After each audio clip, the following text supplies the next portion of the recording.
मौली धरती मौले आकाश, cut cut मौले आत्म परगास, आत्म परगास, आत्म परगास, आत्म परगास।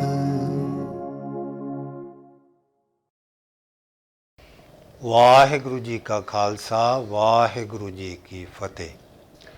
ਕੱਲ੍ਹ ਦੇ ਸੈਸ਼ਨ ਵਿੱਚ ਆਪਾਂ ਵੱਖ-ਵੱਖ ਵਿਸ਼ਿਆਂ ਦੇ ਉੱਤੇ ਵਿਦਵਾਨਾਂ ਦੇ ਵਿਚਾਰ ਸੁਣੇ। ਉਹਨਾਂ ਦੇ ਵਿੱਚੋਂ ਇੱਕ ਪ੍ਰਮੁੱਖ ਵਿਸ਼ਾ ਸਾਡੀ ਵਿਰਾਸਤੀ ਵਿਦਿਅਕ ਪ੍ਰਣਾਲੀ ਦਾ ਪਤਨ ਕਿਵੇਂ ਹੋਇਆ। ਸਾਡੀ ਵਿਰਾਸਤੀ ਵਿਦਿਅਕ ਪ੍ਰਣਾਲੀ ਕੀ ਸੀ, ਕਿਹੋ ਜਿਹੀ ਸੀ ਅਤੇ ਉਹਦਾ ਪਤਨ ਕਿਵੇਂ ਹੋਇਆ। ਡਾਕਟਰ ਵਰਿੰਦਰਪਾਲ ਸਿੰਘ ਹੋਣਾ ਨੇ ਆਪਣੇ ਵਿਚਾਰ ਪੇਸ਼ ਕੀਤੇ ਸਨ। ਸੋ ਆਤਮ ਪ੍ਰਕਾਸ਼ ਸੋਸ਼ਲ ਵੈਲਫੇਅਰ ਕੌਂਸਲ ਤਕਰੀਬਨ ਇੱਕ ਦਹਾਕੇ ਤੋਂ ਇਸ ਕਾਰਜ ਦੇ ਲਈ ਯਤਨਸ਼ੀਲ ਹੈ ਔਰ ਇਹ ਸਾਡਾ ਮੁੱਖ ਵਿਸ਼ਾ ਰਹੇਗਾ ਕਿ ਜੋ ਅਸੀਂ ਇਸ ਵਿਦਿਅਕ ਪ੍ਰਣਾਲੀ ਨੂੰ ਮੁੜ ਸੁਰਜੀਤ ਕਿਸ ਤਰੀਕੇ ਨਾਲ ਕਰੀਏ। ਆਪਣੀ ਵਿਰਾਸਤ ਤੋਂ ਸਿੱਖ ਕੇ ਵਰਤਮਾਨ ਦੇ ਵਿੱਚ ਭਵਿੱਖ ਦੇ ਲਈ ਪ੍ਰੋਗਰਾਮ ਲਿਖਣੇ ਨੇ। ਉਸੇ ਵਿਧੀ ਦੇ ਵਿੱਚ ਆਤਮ ਪ੍ਰਕਾਸ਼ ਲੱਗਾ ਹੋਇਆ।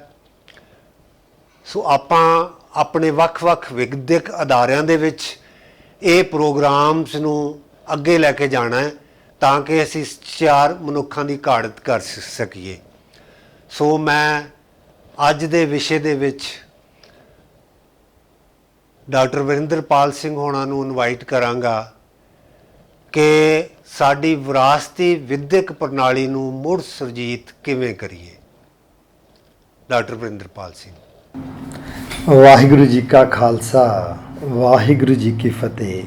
ਸਤਿਗੁਰਾਂ ਦੀ ਅਪਾਰ ਰਹਿਮਤ ਹੋਈ ਹੈ ਕਿ ਅਸੀਂ ਸ਼੍ਰੋਮਣੀ ਗੁਰਦੁਆਰਾ ਪ੍ਰਬੰਧਕ ਕਮੇਟੀ ਦੇ ਸਮੂਹ ਸਕੂਲਾਂ ਦੇ ਅਧਿਆਪਕ ਅਤੇ ਪ੍ਰਿੰਸੀਪਲ ਸਾਹਿਬਾਨ ਇਸ 2 ਰੋਜ਼ਾ ਵਰਕਸ਼ਾਪ ਦੇ ਲਈ ਸਿਰ ਜੋੜ ਕੇ ਬੈਠੇ ਹਾਂ ਕਿ ਸਚਿਆਰ ਮਨੁੱਖਾਂ ਦੀ ਘਾੜਤ ਲਈ ਵਿਦਿਅਕ ਸੰਸਥਾਵਾਂ ਦੀ ਭੂਮਿਕਾ ਕੀ ਹੋਵੇ। ਕੱਲ੍ਹ ਦੇ ਸੈਸ਼ਨਾਂ ਦੌਰਾਨ ਅਸੀਂ ਲਾਹਾ ਲਿਆ। ਡਾਕਟਰ ਇੰਦਰਜੀਤ ਕੌਰ ਹੋਰਾਂ ਨੇ ਆਪਣੇ ਗਿਆਨ ਭਰਪੂਰ ਵਡਮੁੱਲੇ ਵਿਚਾਰ ਸਾਡੇ ਨਾਲ ਸਾਂਝੇ ਕੀਤੇ ਨੇ। ਡਾਕਟਰ ਸਰਬਜੀਤ ਸਿੰਘ ਹੋਰਾਂ ਨੇ ਸਾਨੂੰ ਉਤਸ਼ਾਹ ਦਿੱਤਾ ਹੈ ਕਿ ਅਸੀਂ ਹਰ ਹਾਲਾਤ ਦੇ ਵਿੱਚ ਸਚਿਆਰ ਮਨੁੱਖਾਂ ਦੀ ਘਾਟ ਦੇ ਲਈ ਆਪਣੇ ਵਿਦਿਅਕ ਅਦਾਰਿਆਂ ਦੇ ਵਿੱਚ ਕਾਰਜਸ਼ੀਲ ਕਿਵੇਂ ਹੋਈਏ। ਸਚਿਆਰ ਮਨੁੱਖਾਂ ਦੀ ਪੈਦਾਇਸ਼ ਕਰਨ ਵਾਲੀ ਸਾਡੀ ਵਿਰਾਸਤੀ ਵਿਦਿਅਕ ਪ੍ਰਣਾਲੀ ਕਿਹੋ ਜਿਹੀ ਸੀ ਅਤੇ ਵਿਦਿਅਕ ਪ੍ਰਣਾਲੀ ਨੇ ਕਿਹੋ ਜਿਹੇ ਸਚਿਆਰ ਮਨੁੱਖ ਪੈਦਾ ਕੀਤੇ ਜਿਨ੍ਹਾਂ ਨੇ ਵਿਲੱਖਣ ਪੈੜਾਂ ਪਾਈਆਂ ਅਤੇ ਵੱਡਾ ਪੈਂਡਾ ਕੱਢ ਕੇ ਇੱਕ ਹਲੀਮੀ ਰਾਜ ਦੀ ਸਥਾਪਨਾ ਕੀਤੀ।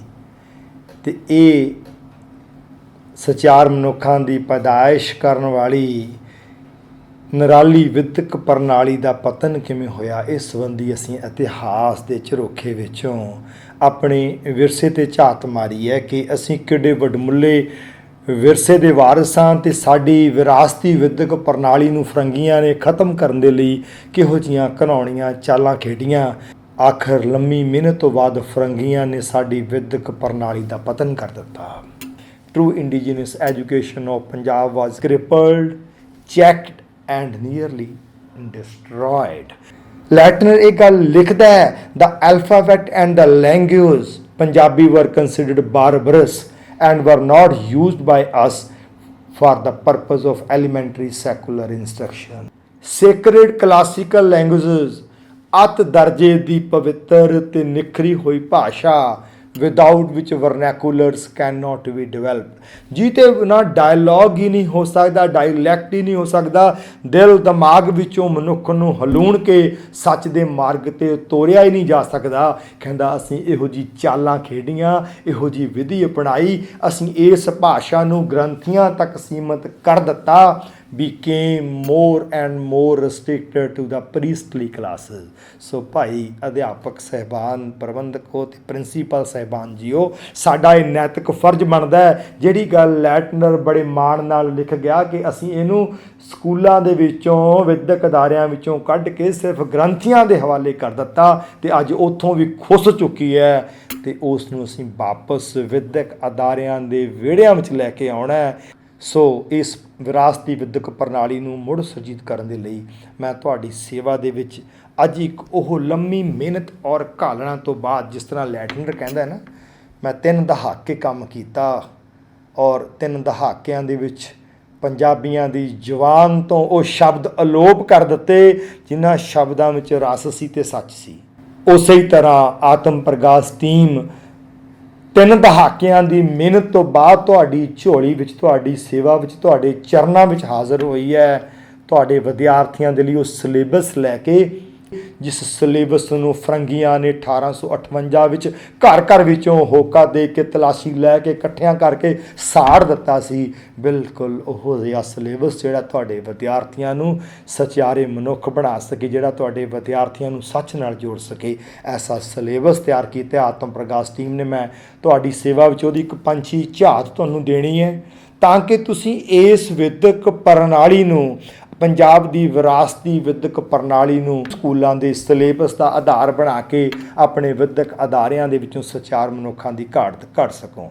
ਪਿਆਰ ਵਾਲਿਓ, ਇਹ ਸਾਡੀ ਪਹਿਲੀ ਕਿਤਾਬ ਹੈ, ਗੁਰਮੁਖੀ ਅੱਖਰ ਗਿਆਨ। ਅਸੀਂ ਪੰਜਾਬੀ ਪੜ੍ਹਾਉਂਦੇ ਹਾਂ, ਪੰਜਾਬੀ ਦੇ ਕਾਇਦੇ ਪੜ੍ਹਾਉਂਦੇ ਹਾਂ। ਮੈਨੂੰ ਇਹ ਗੱਲ ਕਹਿ ਲੈਣ ਦੇਣਾ, ਤੁਸੀਂ ਮੇਰੀ ਗੱਲ ਨੂੰ ਤਸਦੀਕ ਕਰੋਗੇ ਕਿ ਵਿਦਿਆਰਥੀਆਂ ਦੇ ਬਸਤੇ ਵਿੱਚ ਜਿਹੜੀਆਂ ਕਿਤਾਬਾਂ ਨੇ, ਉਹਨਾਂ ਕਿਤਾਬਾਂ ਵਿੱਚ ਸਭ ਤੋਂ ਘਟੀਆ ਕਾਗਜ਼ 'ਤੇ ਹਲਕੇ ਪੱਧਰ 'ਤੇ ਛਪੀ ਹੋਈ ਕਿਤਾਬ ਪੰਜਾਬੀ ਦੀ ਹੁੰਦੀ ਹੈ। ਜੇ ਕਾਗਜ਼ ਵਧੀਆ ਤਾਂ ਉਹਦੇ ਵਿੱਚ ਦਰਜਨਾਂ ਗਲਤੀਆਂ ਪੰਜਾਬੀ ਦੀਆਂ ਸਿਹਾਰੀਆਂ, ਵਿਹਾਰੀਆਂ, ਔਂਕੜਾਂ, ਦਲੰਕੜਾਂ ਦੀਆਂ ਹੁੰਦੀਆਂ ਨੇ ਤੇ ਅਸੀਂ ਕਦੀ ਉਸ ਗੱਲ ਨੂੰ ਦੇਖਦੇ ਵੀ ਨਹੀਂ ਕਿ ਪੜ੍ਹਾ ਕੀ ਰਹੇ ਹਾਂ। ਤੁਸੀਂ ਮੇਰੀ ਗੱਲ ਨੂੰ ਤਸਦੀਕ ਕਰੋਗੇ, ਜਦ ਤੁਸੀਂ ਵਿਦਿਆਰਥੀ ਸੀ, ਜਦੋਂ ਮੈਂ ਵਿਦਿਆਰਥੀ ਸੀ ਤੇ ਸਾਡੀਆਂ ਵਿਗਿਆਨ ਦੀਆਂ ਕਿਤਾਬਾਂ ਬਹੁਤ ਹੌਲੇ ਪੱਧਰ ਦੀਆਂ ਹੋਇਆ ਕਰਦੀਆਂ ਸਨ ਤੇ ਅੱਜ ਸਾਡੇ ਵਿਦਿਆਰਥੀਆਂ ਦੀਆਂ, ਸਾਡੇ ਬੱਚਿਆਂ ਦੀਆਂ ਵਿਗਿਆਨ ਦੀਆਂ ਕਿਤਾਬਾਂ ਤੇ ਜਿਹੜੀਆਂ ਵਿਗਿਆਨ ਦੀਆਂ ਤੇ ਮੈਥਮੈਟਿਕਸ ਦੀਆਂ ਤੇ ਅੰਗਰੇਜ਼ੀ ਦੀਆਂ ਕਿਤਾਬਾਂ ਮੈਂ ਪੜ੍ਹੀਆਂ ਸੀ ਜਾਂ ਤੁਸੀਂ ਪੜ੍ਹੀਆਂ ਸੀ, ਉਹਨਾਂ ਕਿਤਾਬਾਂ ਨੂੰ ਜਦੋਂ ਤੁਸੀਂ ਆਪਣੇ ਅੱਜ ਦੇ ਵਿਦਿਆਰਥੀਆਂ ਦੇ ਬਰਾਬਰ ਰੱਖ ਕੇ ਦੇਖਦੇ ਹੋ ਤਾਂ ਤੁਹਾਡੇ ਪੜ੍ਹੇ ਵਿਗਿਆਨ ਤੇ ਵਿਦਿਆਰਥੀਆਂ ਨੂੰ ਅੱਜ ਪੜ੍ਹਾਏ ਜਾ ਰਹੇ ਵਿਗਿਆਨ ਵਿੱਚ ਜ਼ਮੀਨ ਅਸਮਾਨ ਦਾ ਅੰਤਰ ਜਾਪਦਾ ਹੈ। ਇਤਨੀ ਤਰੱਕੀ ਇਹਨਾਂ ਕਿਤਾਬਾਂ ਨੇ ਕੀਤੀ ਹੈ। ਪਰ ਪੰਜਾਬੀ ਦਾ ਉਹ ਕਾਇਦਾ ਜਿਹੜਾ ਤੁਸੀਂ ਪੜ੍ਹਿਆ, ਜਿਹੜਾ ਮੈਂ ਪੜ੍ਹਿਆ, ਅੱਜ ਉਹੀ ਤੁਹਾਡੇ ਵਿਦਿਆਰਥੀ ਪੜ੍ਹਦੇ ਨੇ, ਉਹੀ ਮੇਰੇ ਵਿਦਿਆਰਥੀ ਪੜ੍ਹਦੇ ਨੇ। ਪਿਆਰ ਵਾਲਿਓ, ਪੰਜਾਬੀ ਨੇ ਕੀ ਕੁਤਾਹੀ ਕੀਤੀ ਹੈ ਬਈ? ਤੁਸੀਂ ਵਿਗਿਆਨ ਦੀਆਂ ਕਿਤਾਬਾਂ ਨੂੰ ਵਿਕਸਿਤ ਕਰ ਲਿਆ, ਮੈਥਮੈਟਿਕਸ ਦੀਆਂ ਕਿਤਾਬਾਂ ਵਿਕਸਿਤ ਕਰ ਲਈਆਂ, ਰੰਗੀਨ ਹੋ ਗਈਆਂ, ਸੋਹਣੀਆਂ ਹੋ ਗਈਆਂ, ਉਹਨਾਂ ਦੀ ਪੇਸ਼ਕਾਰੀ ਵਿੱਚ ਨਵੀਨਤਾ ਲੈ ਆਂਦੀ, ਪਰ ਗੁਰਮੁਖੀ ਦੀਆਂ ਕਿਤਾਬਾਂ ਉੱਥੇ ਹੀ ਖੜੀਆਂ ਨੇ। ਊੜਾ ਊਠ ਆੜਾ ਅੰਬ ਤੇ ਉਹ ਜਾਈ ਉਹਨਾਂ ਦਾ ਕਾਗਜ਼, ਉਹਨਾਂ ਵਿੱਚ ਕੋਈ ਨਵੇਂ ਸ਼ਬਦ ਨਹੀਂ ਆਏ। ਅੰਗਰੇਜ਼ੀ ਦਾ ਇੱਕ ਨਵਾਂ ਸ਼ਬਦ ਤੁਹਾਡਾ ਬੱਚਾ, ਤੁਹਾਡਾ ਪੋਤਰਾ, ਤੁਹਾਡਾ ਦੋਹਤਾ, ਤੁਹਾਡਾ ਵਿਦਿਆਰਥੀ ਸਿੱਖਦਾ ਤੇ ਸਾਰਾ ਟੱਬਰ ਤੇ ਸਕੂਲ ਦਾ ਅਧਿਆਪਕ ਛਾਲਾਂ ਮਾਰਦਾ ਕਿ ਮੇਰੇ ਬੱਚੇ ਨੇ ਨਵਾਂ ਸ਼ਬਦ ਸਿੱਖਿਆ। ਉਹ ਬਈ ਕਦੀ ਗੁਰਮੁਖੀ ਦਾ ਨਵਾਂ ਸ਼ਬਦ ਸਿੱਖਣ ਦੇ ਉੱਤੇ ਤੁਸੀਂ ਆਪਣੇ ਬੱਚੇ ਦੀ ਸ਼ਾਬਾਸ਼ ਆਖਿਆ? ਤੁਹਾਨੂੰ ਉਹ ਚਾਅ ਚੜ੍ਹਿਆ? ਗੁਰਮੁਖੀ ਦਾ ਨਵਾਂ ਸ਼ਬਦ ਬੱਚਾ ਦੱਸੇ ਆ ਕਿ ਮਾਂ ਕਰਹਲਾ ਊਠ ਹੁੰਦਾ, ਮਾਂ ਮਰਕਟ ਬਾਂਦਰ ਹੁੰਦਾ। ਕਦੀ ਮਾਂ ਨੇ ਛਾਲਾਂ ਮਾਰੀਆਂ, ਮਾਂ ਨੇ ਖੁਸ਼ੀ ਮਨਾਈ, ਕਦੀ ਅਧਿਆਪਕ ਨੇ ਖੁਸ਼ੀ ਮਨਾਈ। ਅੰਗਰੇਜ਼ੀ ਵਿੱਚ ਗੱਲ ਕਰਦਾ ਵਿਦਿਆਰਥੀ ਨਵਾਂ ਸ਼ਬਦ ਵੋਕੈਬਲਰੀ ਵਿੱਚ ਲੈ ਕੇ ਆਉਂਦਾ, ਜਿਹੜਾ ਅਧਿਆਪਕ ਨੂੰ ਨਹੀਂ ਆਉਂਦਾ, ਜਿਹੜਾ ਮਾਪਿਆਂ ਨੂੰ ਨਹੀਂ ਆਉਂਦਾ। ਜਦ ਮਾਪੇ ਤੇ ਅਧਿਆਪਕ ਸੁਣਦੇ ਬੜੇ ਖੁਸ਼ ਹੁੰਦੇ ਵੀ ਅੱਜ ਤਾਂ ਪਤਾ ਨਹੀਂ ਕਿਹੜਾ ਮਾਰਕਾ ਮਾਰ ਲਿਆ ਸਾਡੇ ਬੱਚੇ ਨੇ, ਸਾਡੇ ਵਿਦਿਆਰਥੀ ਨੇ, ਅੱਜ ਵੋਕੈਬਲਰੀ ਵਿੱਚ ਆ ਨਵਾਂ ਸ਼ਬਦ ਬੋਲਿਆ, ਸਾਨੂੰ ਵੀ ਨਹੀਂ ਆਉਂਦਾ। ਪਿਆਰ ਵਾਲਿਓ, ਕਦੀ ਇਹ ਚਾਅ ਚੜ੍ਹਦਾ ਹੈ ਜਦੋਂ ਤੁਹਾਡਾ ਵਿਦਿਆਰਥੀ ਦੱਸਦਾ ਕਿ ਧੇਨ ਗਾਂ ਹੁੰਦੀ ਹੈ, ਧੇਨ ਦੁੱਧੇ ਤੇ ਬਾਹਰੀ ਕਿਤੇ ਨਾ ਆਵੇ ਕਾਮ। ਤੁਹਾਡਾ ਵਿਦਿਆਰਥੀ ਤੁਹਾਨੂੰ ਦੱਸਦਾ ਅੱਜ ਬੱਕਰੀ ਹੁੰਦੀ ਹੈ, ਅੱਜ ਕੇ ਬਸ ਗੁਰ ਕੀਨੋ ਕੇਹਰ, ਗੁਰੂ ਕਿਰਪਾ ਕਰੇ ਤਾਂ ਬੱਕਰੀ ਸ਼ੇਰ ਨੂੰ ਢਾ ਲੈਂਦੀ ਹੈ। ਐਡੀ ਪੋਜ਼ਿਟਿਵਿਟੀ।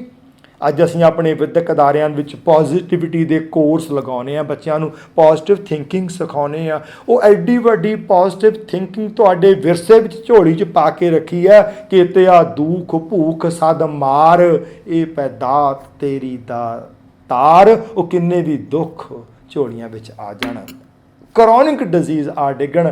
ਤੇ ਗੁਰੂ ਨਾਨਕ ਨੇ ਐਡੀ ਪੋਜ਼ਿਟਿਵਿਟੀ ਆਪਣੇ ਸਿੱਖ ਨੂੰ ਪੜ੍ਹਾਈ ਹੈ ਕਿ ਸ਼ੁਕਰਾਨੇ ਵਿੱਚ ਰਹਿਣਾ, ਯਾਦ ਵਿੱਚ ਰਹਿਣਾ, ਪਿਆਰ ਵਿੱਚ ਰਹਿਣਾ, ਚੜ੍ਹਦੀ ਕਲਾ ਵਿੱਚ ਰਹਿਣਾ, ਕਿਉਂਕਿ ਦੁੱਖ ਵੀ ਉਹ ਪਰਮੇਸ਼ਰ ਦੀਆਂ ਦਾਤਾਂ ਹੀ ਨੇ। ਇਹਦੇ ਵਿੱਚੋਂ ਸੁੱਖ ਉਪਜਣਗੇ, ਇਹ ਤੈਨੂੰ ਪਰਮੇਸ਼ਰ ਨਾਲ ਜੋੜਨਗੇ। ਇਹ ਗੱਲਾਂ, ਇਹ ਬਾਤਾਂ ਉਦੋਂ ਵਿਦਿਆਰਥੀਆਂ ਦੇ ਜ਼ਿਹਨ ਵਿੱਚ ਜਾਣਗੀਆਂ ਜਦੋਂ ਉਸ ਵੋਕੈਬਲਰੀ ਨੂੰ ਅਸੀਂ ਨਿੱਤ ਦੀ ਵੋਕੈਬਲਰੀ ਬਣਾਵਾਂਗੇ। ਸਾਡੀ ਬੋਲ ਚਾਲ ਵਿੱਚ ਗੁਰਬਾਣੀ ਦੀ ਵੋਕੈਬਲਰੀ ਹੋਵੇਗੀ, ਗੁਰਬਾਣੀ ਨੂੰ ਸੁਣਨਗੇ, ਪੋਜ਼ਿਟਿਵਿਟੀ ਗ੍ਰਹਿਣ ਕਰਨਗੇ ਤੇ ਸਮਾਜ ਦੀ ਸੇਵਾ ਲਈ ਸਚਿਆਰ ਮਨੁੱਖ ਬਣਨਗੇ, ਜਿਹੜੇ ਅੱਜ ਸਾਡੇ ਕੋਲੇ ਹੈ ਨਹੀਂ। ਪਿਆਰ ਵਾਲਿਓ, ਇਹ ਪਹਿਲਾ ਸਾਡੀ ਕਿਤਾਬ ਹੈ ਗੁਰਮੁਖੀ ਅੱਖਰ ਗਿਆਨ।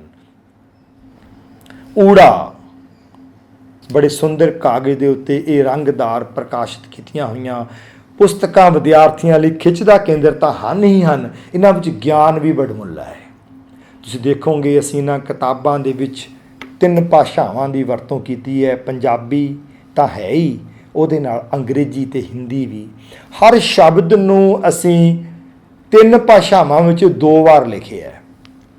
ਇੱਕ ਵਾਰ ਉਸ ਸ਼ਬਦ ਦੀ ਤਿੰਨੋਂ ਭਾਸ਼ਾਵਾਂ ਵਿੱਚ ਪ੍ਰੋਨੰਸੀਏਸ਼ਨ, ਤੇ ਦੂਸਰੀ ਵਾਰੀ ਉਸੇ ਸ਼ਬਦ ਦੀ ਤਿੰਨੋਂ ਹੀ ਭਾਸ਼ਾਵਾਂ ਵਿੱਚ ਉਹਦਾ ਮਤਲਬ ਕੀ ਹੈ, ਉਹਦਾ ਮੀਨਿੰਗ ਕੀ ਹੈ।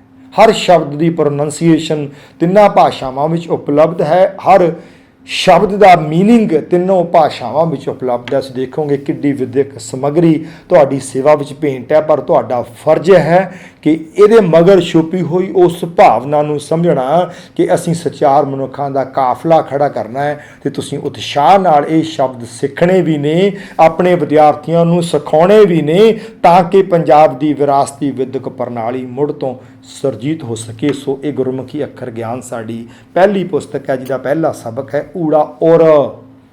ਕਿੱਡੀ ਵੱਡੀ ਤਸਵੀਰ ਬਣੀ ਹੈ ਹਾਰਟ ਦੀ, ਦਿਲ। ਹੁਣ ਜਿਹੜੇ ਵਿਦਿਆਰਥੀ ਨੇ ਵਿਦਿਆ ਆਰੰਭ ਕਰਨ ਲੱਗਿਆਂ ਪੜ੍ਹ ਲਿਆ ਊੜਾ ਔਰ, ਜਦੋਂ ਉਹ ਸੁਣੇਗਾ ਹਰ ਕਾ ਨਾਮ ਰੱਖੋ ਔਰ ਧਾਰ, ਉਹਨੂੰ ਸਮਝ ਆਵੇਗੀ ਕਿ ਔਰ ਕੀ ਹੈ। ਹਾਰਟ ਤੇ ਹਾਰਟ ਦੇ ਵਿੱਚ ਰੱਖਣ ਵਾਲੀ ਵਸਤੂ ਅਸੀਂ ਦੇਖਦੇ ਹਾਂ ਨਾ ਸਾਡੇ ਵਿਦਿਆਰਥੀ ਅੱਜ, ਉਹਦੇ ਵਿੱਚ ਉਹ ਕੁੜੀਆਂ ਮੁੰਡਿਆਂ ਦੀਆਂ ਦਿਲ ਤਸਵੀਰਾਂ ਹੀ ਲਾਈ ਜਾਂਦੇ ਆ ਬੈਠੇ। ਉਹ ਤੁਸੀਂ ਸਿਖਾਇਆ ਹੀ ਨਹੀਂ ਉਹਨਾਂ ਨੂੰ ਕਿ ਹਿਰਦੇ ਵਿੱਚ ਰੱਖਣ ਵਾਲੀ ਵਸਤ ਕਿਹੜੀ ਹੈ। ਇਹ ਸਿਖਾਇਆ ਗੁਰੂ ਨਾਨਕ ਸਾਹਿਬ ਨੇ ਕਿ ਹਿਰਦੇ ਦੇ ਵਿੱਚ ਰੱਖਣ ਵਾਲੀ ਵਸਤੂ ਇੱਕ ਪਰਮੇਸ਼ਰ ਦਾ, ਇੱਕ ਸਰਬ ਕਲਾ ਸਮਰੱਥ ਦਾ ਨਾਮ ਹੈ। ਹਰ ਕਾ ਨਾਮ ਰੱਖੋ ਔਰ ਧਾਰ। ਅਸੀਂ ਨਾਲ ਊੜਾ ਊਠ ਵੀ ਪੜ੍ਹਾਇਆ। ਊੜਾ ਉਂਦਰ ਨਵਾਂ ਸ਼ਬਦ ਆ ਗਿਆ। ਊੜਾ ਉਜਾਗਰ, ਸਾਡੇ ਬਜ਼ੁਰਗ ਦੀਵੇ ਨੂੰ ਉਜਾਗਰ ਕਿਹਾ ਕਰਦੇ ਸਨ, ਲਾਲਟਨ ਨੂੰ ਉਜਾਗਰੀ ਕਿਹਾ ਕਰਦੇ ਸਨ। ਇਹ ਸ਼ਬਦ ਅਸੀਂ ਇਹਨਾਂ ਕਿਤਾਬਾਂ ਵਿੱਚ ਦਿੱਤੇ ਨੇ। ਅੱਗੇ ਐੜਾ, ਐੜਾ ਅਸ, ਅਸ ਘੋੜਾ, ਉਹ ਸ਼ਬਦ ਅਸੀਂ ਸਾਰੇ ਨਾਲ ਰੱਖੇ ਨੇ ਜਿਹੜੇ ਪਹਿਲਾਂ ਤੁਸੀਂ ਪੜ੍ਹਾਉਂਦੇ ਹੋ। ਆੜਾ ਅੰਬ, ਪਰ ਨਾਲ ਸ਼ਬਦ ਉਹਨਾਂ ਨੂੰ ਸਚਿਆਰ ਬਣਾਉਣ ਲਈ ਆਪਣੇ ਵਿਰਸੇ ਵਿੱਚੋਂ ਐੜਾ ਅਰਦਾਸ, ਐੜਾ ਅਕਾਲ ਤਖਤ ਸਾਹਿਬ। ਇਸੇ ਤਰ੍ਹਾਂ ਇਹ ਕਿਤਾਬ ਚੱਲੇਗੀ। ਮੈਂ ਤੁਹਾਨੂੰ ਵਿੱਚੋਂ ਦ੍ਰਿਸ਼ਟਾਂਤ ਦੇਣੇ ਆ ਤਾਂ ਕਿ ਅਸੀਂ ਭਾਵਨਾ ਸਮਝ ਸਕੋ ਕਿ ਇਹਨਾਂ ਪੁਸਤਕਾਂ ਦੇ ਵਿਚਲੀ ਭਾਵਨਾ ਕੀ ਹੈ। ਸੱਸਾ ਸੂਆ, ਬੰਦਿਓ ਜਿਉ ਨਲਨੀ ਭਰਮ ਸੂਆ। ਹੁਣ ਸਾਨੂੰ ਤਾਂ ਨਲਨੀ ਵੀ ਨਹੀਂ ਪਤਾ ਕੀ ਹੁੰਦੀ ਹੈ। ਤੋਤੇ ਨੂੰ ਫੜਨ ਵਾਸਤੇ ਸ਼ਿਕਾਰੀ ਨੇ ਇੱਕ ਨਲਕੀ ਲਗਾਈ ਹੁੰਦੀ ਹੈ। ਉਸ ਨਲਕੀ ਦੇ ਉਹ ਬਾਂਸ ਉੱਤੇ ਲਾ ਕੇ ਜਦੋਂ ਉਹਦੇ ਉੱਤੇ ਤੋਤਾ ਆ ਕੇ ਬਹਿੰਦਾ ਤੇ ਉਹ ਘੁੰਮ ਜਾਂਦੀ ਹੈ। ਥੱਲੇ ਪਾਣੀ ਦਾ ਭਰਿਆ ਹੋਇਆ ਬਰਤਨ ਹੁੰਦਾ ਹੈ ਤੇ ਉਹ ਤੋਤਾ ਉਹਨੂੰ ਦੇਖਦਾ ਵੀ ਥੱਲੇ ਬਹੁਤ ਪਾਣੀ ਹੈ, ਮੈਂ ਡੁੱਬ ਕੇ ਮਰ ਜਾਣਾ ਹੈ, ਤੇ ਉਹ ਨਲੜੀ ਨੂੰ ਘੁੱਟ ਕੇ ਫੜ ਲੈਂਦਾ। ਸ਼ਿਕਾਰੀ ਆ ਕੇ ਉਹਨੂੰ ਸ਼ਿਕਾਰ ਕਰ ਲੈਂਦਾ। ਹੁਣ ਸਾਨੂੰ ਨਾ ਨਲਣੀ ਪਤਾ, ਨਾ ਸੂਆ ਪਤਾ। ਬੰਦੇ ਹੋ ਜਿਉਂ ਨਲਣੀ ਭਰਮ ਸੂਆ, ਸਾਨੂੰ ਮਾਇਆ ਨੇ ਆਏ ਬੰਨਿਆ ਹੋਇਆ। ਸੋ ਸਾਡੇ ਵਿਦਿਆਰਥੀ ਜਦੋਂ ਉਹ ਗੁਰਬਾਣੀ ਦੇ ਉਹ ਸ਼ਬਦ ਸੁਣਨ, ਗੁਰਬਾਣੀ ਦੇ ਗੁਰਫਰਮਾਨ ਸੁਣਨ, ਤੇ ਉਹਨਾਂ ਨੂੰ ਪਤਾ ਆਵੇ, ਉਹਨਾਂ ਨੂੰ ਪਤਾ ਲੱਗੇ ਵੀ ਇੱਥੇ ਵਾਰਤਾ ਚੱਲਦੀ ਕੀ ਪਈ ਹੈ ਤੇ ਸਾਡੀ ਮਾਂ ਗੁਰਬਾਣੀ ਸਾਨੂੰ ਕਹਿਣਾ ਕੀ ਚਾਹੁੰਦੀ ਹੈ। ਉਹਨਾਂ ਨੂੰ ਪਤਾ ਹੋਵੇ ਸੂਆ ਤੋਤਾ ਹੁੰਦਾ, ਪੈਰਟ ਹੁੰਦਾ। ਅਸੀਂ ਉਹਨੂੰ ਪੰਜਾਬੀ ਦੇ ਵਿੱਚ ਤੋਤਾ ਵੀ ਲਿਖਿਆ, ਅੰਗਰੇਜ਼ੀ 'ਚ ਪੈਰਟ ਵੀ ਲਿਖਿਆ, ਹਿੰਦੀ ਵਿੱਚ ਉਹਨੂੰ ਤੋਤਾ ਕਿਵੇਂ ਕਹਿਣਾ ਉਹ ਵੀ ਲਿਖਿਆ ਹੋਇਆ। ਸੱਸਾ ਸਲੇਟ ਵੀ ਪੜ੍ਹਾ ਦਿੱਤਾ ਤੇ ਸੱਸਾ ਸੇਬ ਵੀ ਪੜ੍ਹਾ ਦਿੱਤਾ। ਸਵਾਨ, ਸਵਾਨ ਪੂੰਛ ਜਿਉਂ ਭਇਓ ਨਾ ਸੂਧੋ। ਕੀ ਹੁੰਦਾ ਸਵਾਨ? ਕੁੱਤਾ। ਸੋ ਇਸ ਤਰ੍ਹਾਂ ਸਹਿਜੇ ਸਹਿਜੇ। ਕੱਕਾ ਕੜਾ, ਕੱਕਾ ਕੁੰਚਰ, ਹਾਥੀ, ਕੱਕਾ ਕਰ ਹੱਥ, ਕੱਕਾ ਕੋਇਲ, ਇਹ ਅਸੀਂ ਪੜ੍ਹਾ ਲਿਆ। ਦੱਦਾ, ਸਾਡੀ ਤਾਂ ਇੱਕ ਬਾਣੀ ਹੋਈ ਹੈ, ਪਿਆਰ ਨਾਲ 2 ਵਾਰੀ ਅਸੀਂ ਉਸ ਬਾਣੀ ਦੇ ਸ਼ਬਦਾਂ ਨੂੰ ਸਵੇਰੇ ਸ਼ਾਮ ਪੜ੍ਹਦੇ ਹਾਂ। ਸੋ ਦਰ, ਹੁਣ ਦਰ ਕੀ ਹੈ? ਉਹ ਅਧਿਆਤਮਕ ਉਡਾਰੀ ਅਸੀਂ ਉਦੋਂ ਮਾਰਾਂਗੇ ਜਦੋਂ ਪਤਾ ਹੋਊਗਾ ਵੀ ਗੁਰੂ ਬਾਬਾ ਜੀ ਹੁਣ ਉਹ ਵਾਲੇ ਦਰ ਦੀ ਗੱਲ ਕਰਨ ਲੱਗੇ ਨੇ, ਪਰਮੇਸ਼ਰ ਦੀ। ਸੋ ਦਰ ਕਿਹਾ, ਸੋ ਘਰ ਕਿਹਾ। ਜਦੋਂ ਵਿਦਿਆਰਥੀ ਦੇ ਦਿਲ ਦਿਮਾਗ ਵਿੱਚ ਹੈ ਵੀ ਦਰ ਦਰਵਾਜ਼ਾ ਉਹ ਕਿਹੋ ਜਿਹਾ, ਅਸੀਂ ਕਦੀ ਪੜ੍ਹਾਇਆ ਹੀ ਨਹੀਂ ਕਿ ਡੋਰ ਨੂੰ ਦਰ ਕਹਿੰਦੇ ਨੇ। ਦਾਦਰ ਡੱਡੂ ਨੂੰ ਲਿਖਿਆ, ਦਸਤਾਰ ਦੱਦਾ ਦਾਤਰੀ, ਪੱਪਾ ਪੱਗ, ਪੰਕਜ ਮੋਹ ਪੱਗ ਨਹੀਂ ਚਾਲੈ, ਹਮ ਦੇਖਾ ਤੈ ਡੂਬੀ ਅਲੇ। ਰੋਜ਼ ਪੜ੍ਹਦੇ ਹਾਂ ਨਾ, ਕੀ ਹੈ ਪੰਕਜ? ਅਸੀਂ ਪੜ੍ਹਿਆ ਹੀ ਨਹੀਂ, ਮੁੱਦਤਾਂ ਦੇ ਅਸੀਂ ਰਹਿਰਾਸ ਸਾਹਿਬ ਸ਼ਾਮ ਨੂੰ ਪੜ੍ਹਦੇ ਆ ਰਹੇ ਹਾਂ, ਪਰ ਸਾਨੂੰ ਪਤਾ ਹੀ ਨਹੀਂ ਪੰਕਜ ਕੀ ਹੁੰਦਾ ਹੈ। ਤੁਸੀਂ ਅਧਿਆਪਕ ਹੋ, ਜੇ ਗੁਰਬਾਣੀ ਦੇ ਅਰਥ, ਗੁਰਬਾਣੀ ਦੇ ਭਾਵ, ਗੁਰਬਾਣੀ ਦੀ ਸਿੱਖਿਆ ਨੂੰ ਨਹੀਂ ਸਮਝੋਗੇ ਤੇ ਫਿਰ ਗੁਰਬਾਣੀ ਦੇ ਅਨੁਸਾਰ ਜੀਵਨ ਕਿਵੇਂ ਢਾਲਾਂਗੇ? ਹੁਣ ਜਿਹੜੇ ਬੱਚੇ ਨੇ ਇਸ ਕਿਤਾਬ ਵਿੱਚ ਪੜ੍ਹ ਲਿਆ, ਪੱਪਾ ਪੱਗ, ਉੱਪਰ ਪੱਗ ਨੇ, ਥੱਲੇ ਪੰਕਜ ਚਿੱਕੜ ਬਣਿਆ ਹੋਇਆ, ਪੱਪਾ ਪਤੰਗ ਵੀ ਪੜ੍ਹਾ ਦਿੱਤਾ, ਪੱਪਾ ਪਹਾੜ ਵੀ ਪੜ੍ਹਾ ਦਿੱਤਾ, ਪਰ ਹੁਣ ਰਹਿਰਾਸ ਕਰਨ ਲੱਗਿਆ ਜਦੋਂ ਆਵੇਗਾ ਪੰਕਜ ਮੋਹ ਪੱਗ ਨਹੀਂ ਚਾਲੈ, ਹਮ ਦੇਖਾ ਤੈ ਡੂਬੀ ਅਲੇ। ਉਹਦੀ ਸੁਰਤ ਨੇ ਜੁੜਨਾ, ਉਹਦੇ ਅੰਦਰ ਠੰਡ ਪੈਣੀ ਹੈ, ਉਹ ਇਕਾਗਰਤਾ ਆਉਣੀ ਹੈ ਵੀ ਸਾਡੇ ਦੇਖਦਿਆਂ ਹੀ ਦੇਖਦਿਆਂ ਗੁਰੂ ਬਾਬਾ ਜੀ ਕਹਿੰਦੇ ਚਿੱਕੜ ਵਿੱਚ ਕਿੰਨੇ ਲੋਕ ਗਲਤਾਨ ਹੋ ਰਹੇ ਨੇ। ਮੇਰੇ ਪਿਆਰ ਵਾਲਿਆ ਸਿੱਖਾ, ਤੂੰ ਇਸ ਦਲਦਲ ਵਿੱਚੋਂ ਆਪਣੇ ਆਪ ਨੂੰ ਬਾਹਰ ਕੱਢ ਕੇ ਰੱਖਣਾ ਹੈ। ਫੱਫੇ ਪੈਰ ਬਿੰਦੀ ਪੜ੍ਹਾਉਣਾ ਹੈ, ਫੱਫੇ ਪੈਰ ਬਿੰਦੀ ਪੜ੍ਹਾਉਣਾ ਜਿੱਤ, ਤੇ ਜਿੱਤ ਦੇ ਉੱਤੇ ਉਹਨਾਂ ਨੂੰ ਪੜ੍ਹਾਓ ਨਾ। ਭਾਈ ਬਘੇਲ ਸਿੰਘ, ਸਰਦਾਰ ਜੱਸਾ ਸਿੰਘ ਆਹਲੂਵਾਲੀਆ ਲਾਲ ਕਿਲੇ ਉੱਤੇ ਨਿਸ਼ਾਨ ਲਹਿਰਾਉਂਦੇ ਹੋਏ ਕਿ ਅਸੀਂ, ਸਾਡੇ ਬਜ਼ੁਰਗਾਂ ਨੇ ਕਿਸ ਤਰ੍ਹਾਂ, ਉਹਨਾਂ ਦਾ ਮਹਾਨ ਵਿਰਸਾ ਹੈ ਕਿ ਉਹਨਾਂ ਨੇ ਲਾਲ ਕਿਲੇ ਨੂੰ ਫਤਿਹ ਕਰਕੇ ਉੱਥੇ ਨਿਸ਼ਾਨ ਲਹਿਰਾਇਆ। ਕਹਿੰਦੇ ਦਿੱਲੀ ਤੇ ਬਿੱਲੀ ਮਾਰਨੀ, ਸਾਡੇ ਬਜ਼ੁਰਗ ਕਿਹਾ ਕਰਦੇ, ਸਾਡੇ ਵਰਗੇ ਖੱਬੇ ਹੱਥ ਦੀ ਖੇਡ ਹੈ, ਕਿਉਂਕਿ ਤਾਕਤ ਸੀ ਨਾ, ਬਾਹਾਂ ਵਿੱਚ ਬਲ ਸੀ, ਗਿਆਨ ਸੀ, ਸਮਰੱਥਾ ਸੀ, ਕੌਮ ਜਥੇਬੰਦ ਸੀ, ਸਚਾਰ ਮਨੁੱਖਾਂ ਦਾ ਕਾਫਲਾ ਸੀ। ਸੋ ਇਹ ਸਾਡੇ ਵਾਸਤੇ ਬੜੀ ਨਿੱਕੀ ਗੱਲ ਸੀ ਕਿ ਜ਼ਾਲਮ ਹਕੂਮਤਾਂ ਦੇ ਤਖਤ ਨੂੰ ਜਾ ਕੇ ਢਾਹ ਲੈਣਾ ਤੇ ਉੱਥੇ ਨਿਸ਼ਾਨ ਲਹਿਰਾ ਕੇ ਖਾਲਸੇ ਦਾ ਸੱਜ ਜਾਣਾ। ਇਹ ਅਸੀਂ ਇੰਨੀ ਸਮਰੱਥਾ ਰੱਖਦੇ ਸੀ। ਇਹ ਪਿਆਰ ਵਾਲਿਓ, ਇਹ ਗਿਆਨ ਅਸੀਂ ਆਪਣਾ ਗੁਰਮੁਖੀ ਅੱਖਰ ਗਿਆਨ ਪੰਜਾਬੀ ਦਾ ਮੁੱਢਲਾ ਕਾਇਦਾ ਪੜ੍ਹਾਉਣ ਲੱਗਿਆ ਅਸੀਂ ਬੱਚੇ ਅੰਦਰ ਉਹ ਜੋਤ ਜਗਾ ਦਿੱਤੀ, ਉਹ ਚਿਣਗ ਜਗਾ ਦਿੱਤੀ ਕਿ ਉਹਦਾ ਵਿਰਸਾ ਕੀ ਹੈ, ਉਹਦੇ ਅੰਦਰ ਗੁਰੂ ਬਾਬਾ ਗੁਰੂ ਨਾਨਕ ਪਿਤਾ ਜੀ ਨੇ ਕਿਹੜੀ ਵਿੱਦਿਆ ਦੇਣੀ ਸੀ ਉਹਦਾ ਵੀ ਅਸੀਂ ਬੀਜ ਦਿੱਤਾ। ਪਰ ਅਸੀਂ ਪੜ੍ਹਾਇਆ ਪੰਜਾਬੀ ਦਾ ਕਾਇਦਾ ਹੈ ਜਿਹਨੇ ਉਹਦੀਆਂ ਜੜ੍ਹਾਂ ਆਪਣੇ ਵਿਰਸੇ ਦੇ ਨਾਲ ਜੋੜ ਦਿੱਤੀਆਂ। ਅਗਲੀ ਕਿਤਾਬ ਹੈ ਗੁਰਮੁਖੀ ਅੱਖਰ ਅਭਿਆਸ। ਹੁਣ ਅਸੀਂ ਪੰਜਾਬੀ ਦੀਆਂ ਵਿਦਿਆਰਥੀ ਨੂੰ ਲਿਖਾਈ ਕਰਾਉਂਦੇ ਹਾਂ, ਧਿਆਨ ਦੇਣਾ ਅਸੀਂ ਕਦੀ ਨਹੀਂ ਸੋਚਿਆ ਹੋਣਾ। ਅੰਗਰੇਜ਼ੀ ਦੀ ਲਿਖਾਈ ਕਰਾਉਣ ਲੱਗਿਆ ਸੀ ਬੱਚਿਆਂ ਨੂੰ, ਕਰਸਿਵ ਰਾਈਟਿੰਗ ਵਿੱਚ ਅੰਗਰੇਜ਼ੀ ਦੇ ਅੱਖਰ ਨੂੰ ਬੜਾ ਸੋਹਣਾ ਬਣਾਉਣ ਲਈ 4 ਲਾਈਨਾਂ ਵਾਲੀ ਕਾਪੀ ਦੇ ਵਿੱਚ ਲਿਖਵਾਉਂਦੇ ਆ, ਤੇ ਤਾਂ ਕਿ ਛੋਟਾ ਐਫ ਪਾਉਣਾ ਪਤਾ ਹੋਵੇ ਕਿੰਨਾ ਉੱਚਾ ਜਾਣਾ ਹੈ, ਕਿੰਨਾ ਥੱਲੇ ਆਉਣਾ ਹੈ, ਐਲ ਪਾਉਣਾ ਕਿੰਨੇ ਕੁ ਐਲ ਨੂੰ ਉੱਪਰ ਜਾਣਾ, ਕਿੰਨਾ ਕੁ ਉਹਨੂੰ ਵਿਚਾਲੀਆਂ ਲਾਈਨਾਂ ਵਿੱਚ ਰੱਖਣਾ। ਪਰ ਕਦੀ ਸੋਚਿਆ ਪੰਜਾਬੀ ਦੇ ਉੱਪਰ ਊੜਾ ਜਦੋਂ ਪੈਂਦਾ ਉੱਪਰ ਨੂੰ ਮੂੰਹ ਖੁੱਲ੍ਹਾ ਹੁੰਦਾ ਹੈ, ਹੋੜਾ ਪੈਂਦਾ ਉਹ 2 ਲਾਈਨਾਂ ਤੋਂ ਬਾਹਰ ਪੈਂਦਾ, ਦਲੰਕੜ ਪੈਂਦੇ ਆ ਥੱਲੇ ਪੈਂਦੇ ਨੇ। ਕੀ ਪੰਜਾਬੀ ਨੂੰ 4 ਲਾਈਨਾਂ ਵਾਲੀ ਕਾਪੀ ਨਹੀਂ ਚਾਹੀਦੀ? ਕਿ ਪੰਜਾਬੀ ਲਿਖਣ ਲੱਗਿਆ ਉਹਨੂੰ ਆਰਗੇਨਾਈਜ਼ ਸਿਸਟਮ ਨਹੀਂ ਚਾਹੀਦਾ? ਪੰਜਾਬੀ ਅਸੀਂ ਮੋਟੀਆਂ ਲਾਈਨਾਂ ਵੱਲ ਲਿਖਾਓ, ਵੱਡਾ ਸਾਰਾ ਊੜਾ ਕਰਕੇ ਲਿਖਾਉਂਦੇ ਆ, ਉਹਦੇ ਨਾਲ ਅੱਖਰਾਂ ਦੀ ਬਣਤਰ ਵਿਗੜ ਜਾਂਦੀ ਹੈ। ਕਿ ਸਾਨੂੰ ਪਤਾ ਐੜਾ ਪਾਉਣ ਲੱਗਿਆ ਥੱਲੇ ਜਦੋਂ ਘੁੰਡੀ ਮੋੜਦੇ ਆ ਉੱਥੇ ਮੋਰੀ ਨਹੀਂ ਹੁੰਦੀ। ਅਸੀਂ ਸਾਰੇ ਜਦੋਂ ਆਪਣਾ ਕਿਤੇ ਵੀ ਪੰਜਾਬੀ ਲਿਖਾਂਗੇ, ਅਮਰ ਸਿੰਘ ਲਿਖੋਗੇ ਤੇ ਐੜਾ ਥੱਲਿਓਂ ਘੁੰਡੀ ਪਾ ਕੇ ਮੋਰੀ ਖੁੱਲ੍ਹੀ ਕਰ ਦਵੋ, ਕਿਉਂਕਿ ਐਡੇ ਅੱਖਰਾਂ ਦੇ ਵਿੱਚ ਤਾਂ ਅਸੀਂ ਪੰਜਾਬੀ ਲਿਖਣੀ ਸਿਖਾਈ ਹੈ। ਲਗਭਗ 0.6 ਸੈਂਟੀਮੀਟਰ ਦਾ ਫਾਸਲਾ ਹੁੰਦਾ ਜਿਹਦੇ ਵਿੱਚ ਅਸਲੀ ਲਿਖਾਈ ਸਿਖਾਈ ਜਾਂਦੀ ਹੈ, ਜਿਹਦੇ ਵਿੱਚ ਤੁਸੀਂ ਅੰਗਰੇਜ਼ੀ ਨੂੰ ਸਿਖਾਉਂਦੇ ਹੋ, ਪਰ ਪੰਜਾਬੀ ਮੋਟੇ ਅੱਖਰਾਂ ਵਿੱਚ ਫਿਰ ਬਾਅਦ ਵਿੱਚ 2 ਲਾਈਨਾਂ ਵਾਲੀ ਕਾਪੀ 'ਤੇ ਆਉਂਦੀ ਹੈ। ਪਿਆਰ ਵਾਲਿਓ, ਇਸ ਵਿੱਦਿਆ ਦੇ ਇਸ ਬੇਸਿਕ ਲਿਖਾਈ ਦੇ ਬੇਸਿਕ ਢਾਂਚੇ ਨੂੰ ਸਮਝਦਿਆਂ ਆਤਮ ਪ੍ਰਗਾਸ ਨੇ ਤੁਹਾਡੀ ਸੇਵਾ ਵਿੱਚ ਗੁਰਮੁਖੀ ਅੱਖਰ ਅਭਿਆਸ ਕਿਤਾਬ ਦਿੱਤੀ ਹੈ, ਜਿਹੜੀ ਪੰਜਾਬੀ ਦੀ ਪਹਿਲੀ ਲਿਖਾਈ ਦੀ ਕਾਪੀ ਹੈ, ਜਿਹੜੀ 4 ਲਾਈਨਾਂ ਦੀ ਕਾਪੀ ਹੈ। ਅਤੇ ਉਹਦੇ ਵਿੱਚ ਤੁਸੀਂ ਪੰਜਾਬੀ ਨੂੰ ਕਿਵੇਂ ਲਿਖਣਾ, ਪਹਿਲਾਂ ਘੁੰਡੀਆਂ ਕਿਵੇਂ ਮੋੜਨੀਆਂ ਨੇ ਉਹ ਸਿਖਾਈਆਂ ਨੇ।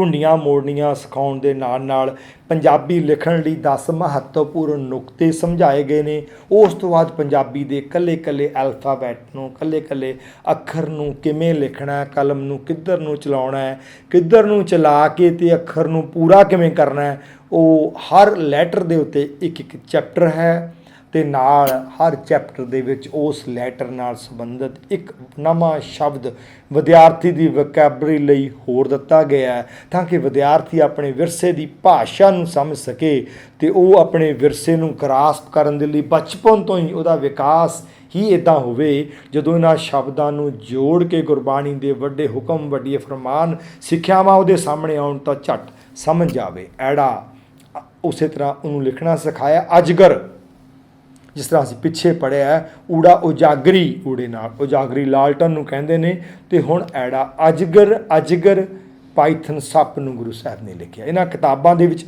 ਇਹਨਾਂ ਸ਼ਬਦਾਂ ਨੂੰ ਵੀ ਤਿੰਨੋਂ ਭਾਸ਼ਾਵਾਂ ਵਿੱਚ ਪ੍ਰੋਨਾਊਂਸ ਕਰਕੇ ਲਿਖਿਆ ਗਿਆ, ਤਿੰਨੋਂ ਹੀ ਭਾਸ਼ਾਵਾਂ ਦੇ ਮੀਨਿੰਗ ਲਿਖੇ ਗਏ ਨੇ, ਔਰ ਇਸ ਦਾ ਮੀਨਿੰਗ ਸਮਝਾਉਣ ਦੇ ਲਈ ਇੰਗਲਿਸ਼ ਦੇ ਵਿੱਚ ਵੀ ਸਟੇਟਮੈਂਟ ਵੀ ਦਿੱਤੀ ਗਈ ਹੈ, ਤਾਂ ਕਿ ਵਿਦਿਆਰਥੀਆਂ ਦਾ ਸਰਬਪੱਖੀ ਵਿਕਾਸ ਹੋਵੇ। ਅਸੀਂ ਪੜ੍ਹਾ ਪੰਜਾਬੀ ਰਹੇ ਹਾਂ, ਪਰ ਅਸੀਂ ਵਿਦਿਆਰਥੀ ਦਾ ਓਵਰਆਲ ਉਹਦੀ ਨੈਤਿਕ ਗੁਣਾਂ ਦੀ ਪ੍ਰਫੁੱਲਤਾ ਵੀ ਕਰ ਰਹੇ ਹਾਂ, ਉਹਨੂੰ ਹਿੰਦੀ ਨਾਲ ਵੀ ਉਹਦਾ ਗਿਆਨ ਵਧਾ ਰਹੇ ਹਾਂ, ਉਹਦਾ ਅੰਗਰੇਜ਼ੀ ਨਾਲ ਵੀ ਗਿਆਨ ਵਧਾ ਰਹੇ ਹਾਂ, ਅਤੇ ਨਾਲ ਉਹਨੂੰ ਆਪਣੇ ਵਿਰਸੇ ਨਾਲ ਵੀ ਜੋੜ ਰਹੇ ਹਾਂ, ਅਤੇ ਆਪਣੇ ਵਿਰਸੇ ਦਾ ਵਡਮੁੱਲਾ ਗਿਆਨ ਸਹੀ ਮਾਇਨਿਆਂ ਦੇ ਵਿੱਚ ਉਹਨੇ ਕਿਵੇਂ ਉਸ ਨੂੰ ਗ੍ਰਹਿਣ ਕਰਕੇ ਹਿਰਦੇ ਸੰਭਾਲਣਾ, ਉਹਦੀ ਪੂਰਾ ਮੁਕੰਮਲ ਜਿਹੜੀ ਅਸੀਂ ਨੀਂਹ ਦੇ ਵਿੱਚੋਂ ਉਹਦੀ ਮਜ਼ਬੂਤੀ ਕਰਕੇ ਉਸ ਨੂੰ ਨਾਲ ਲੈ ਕੇ ਚੱਲਦੇ ਹਾਂ।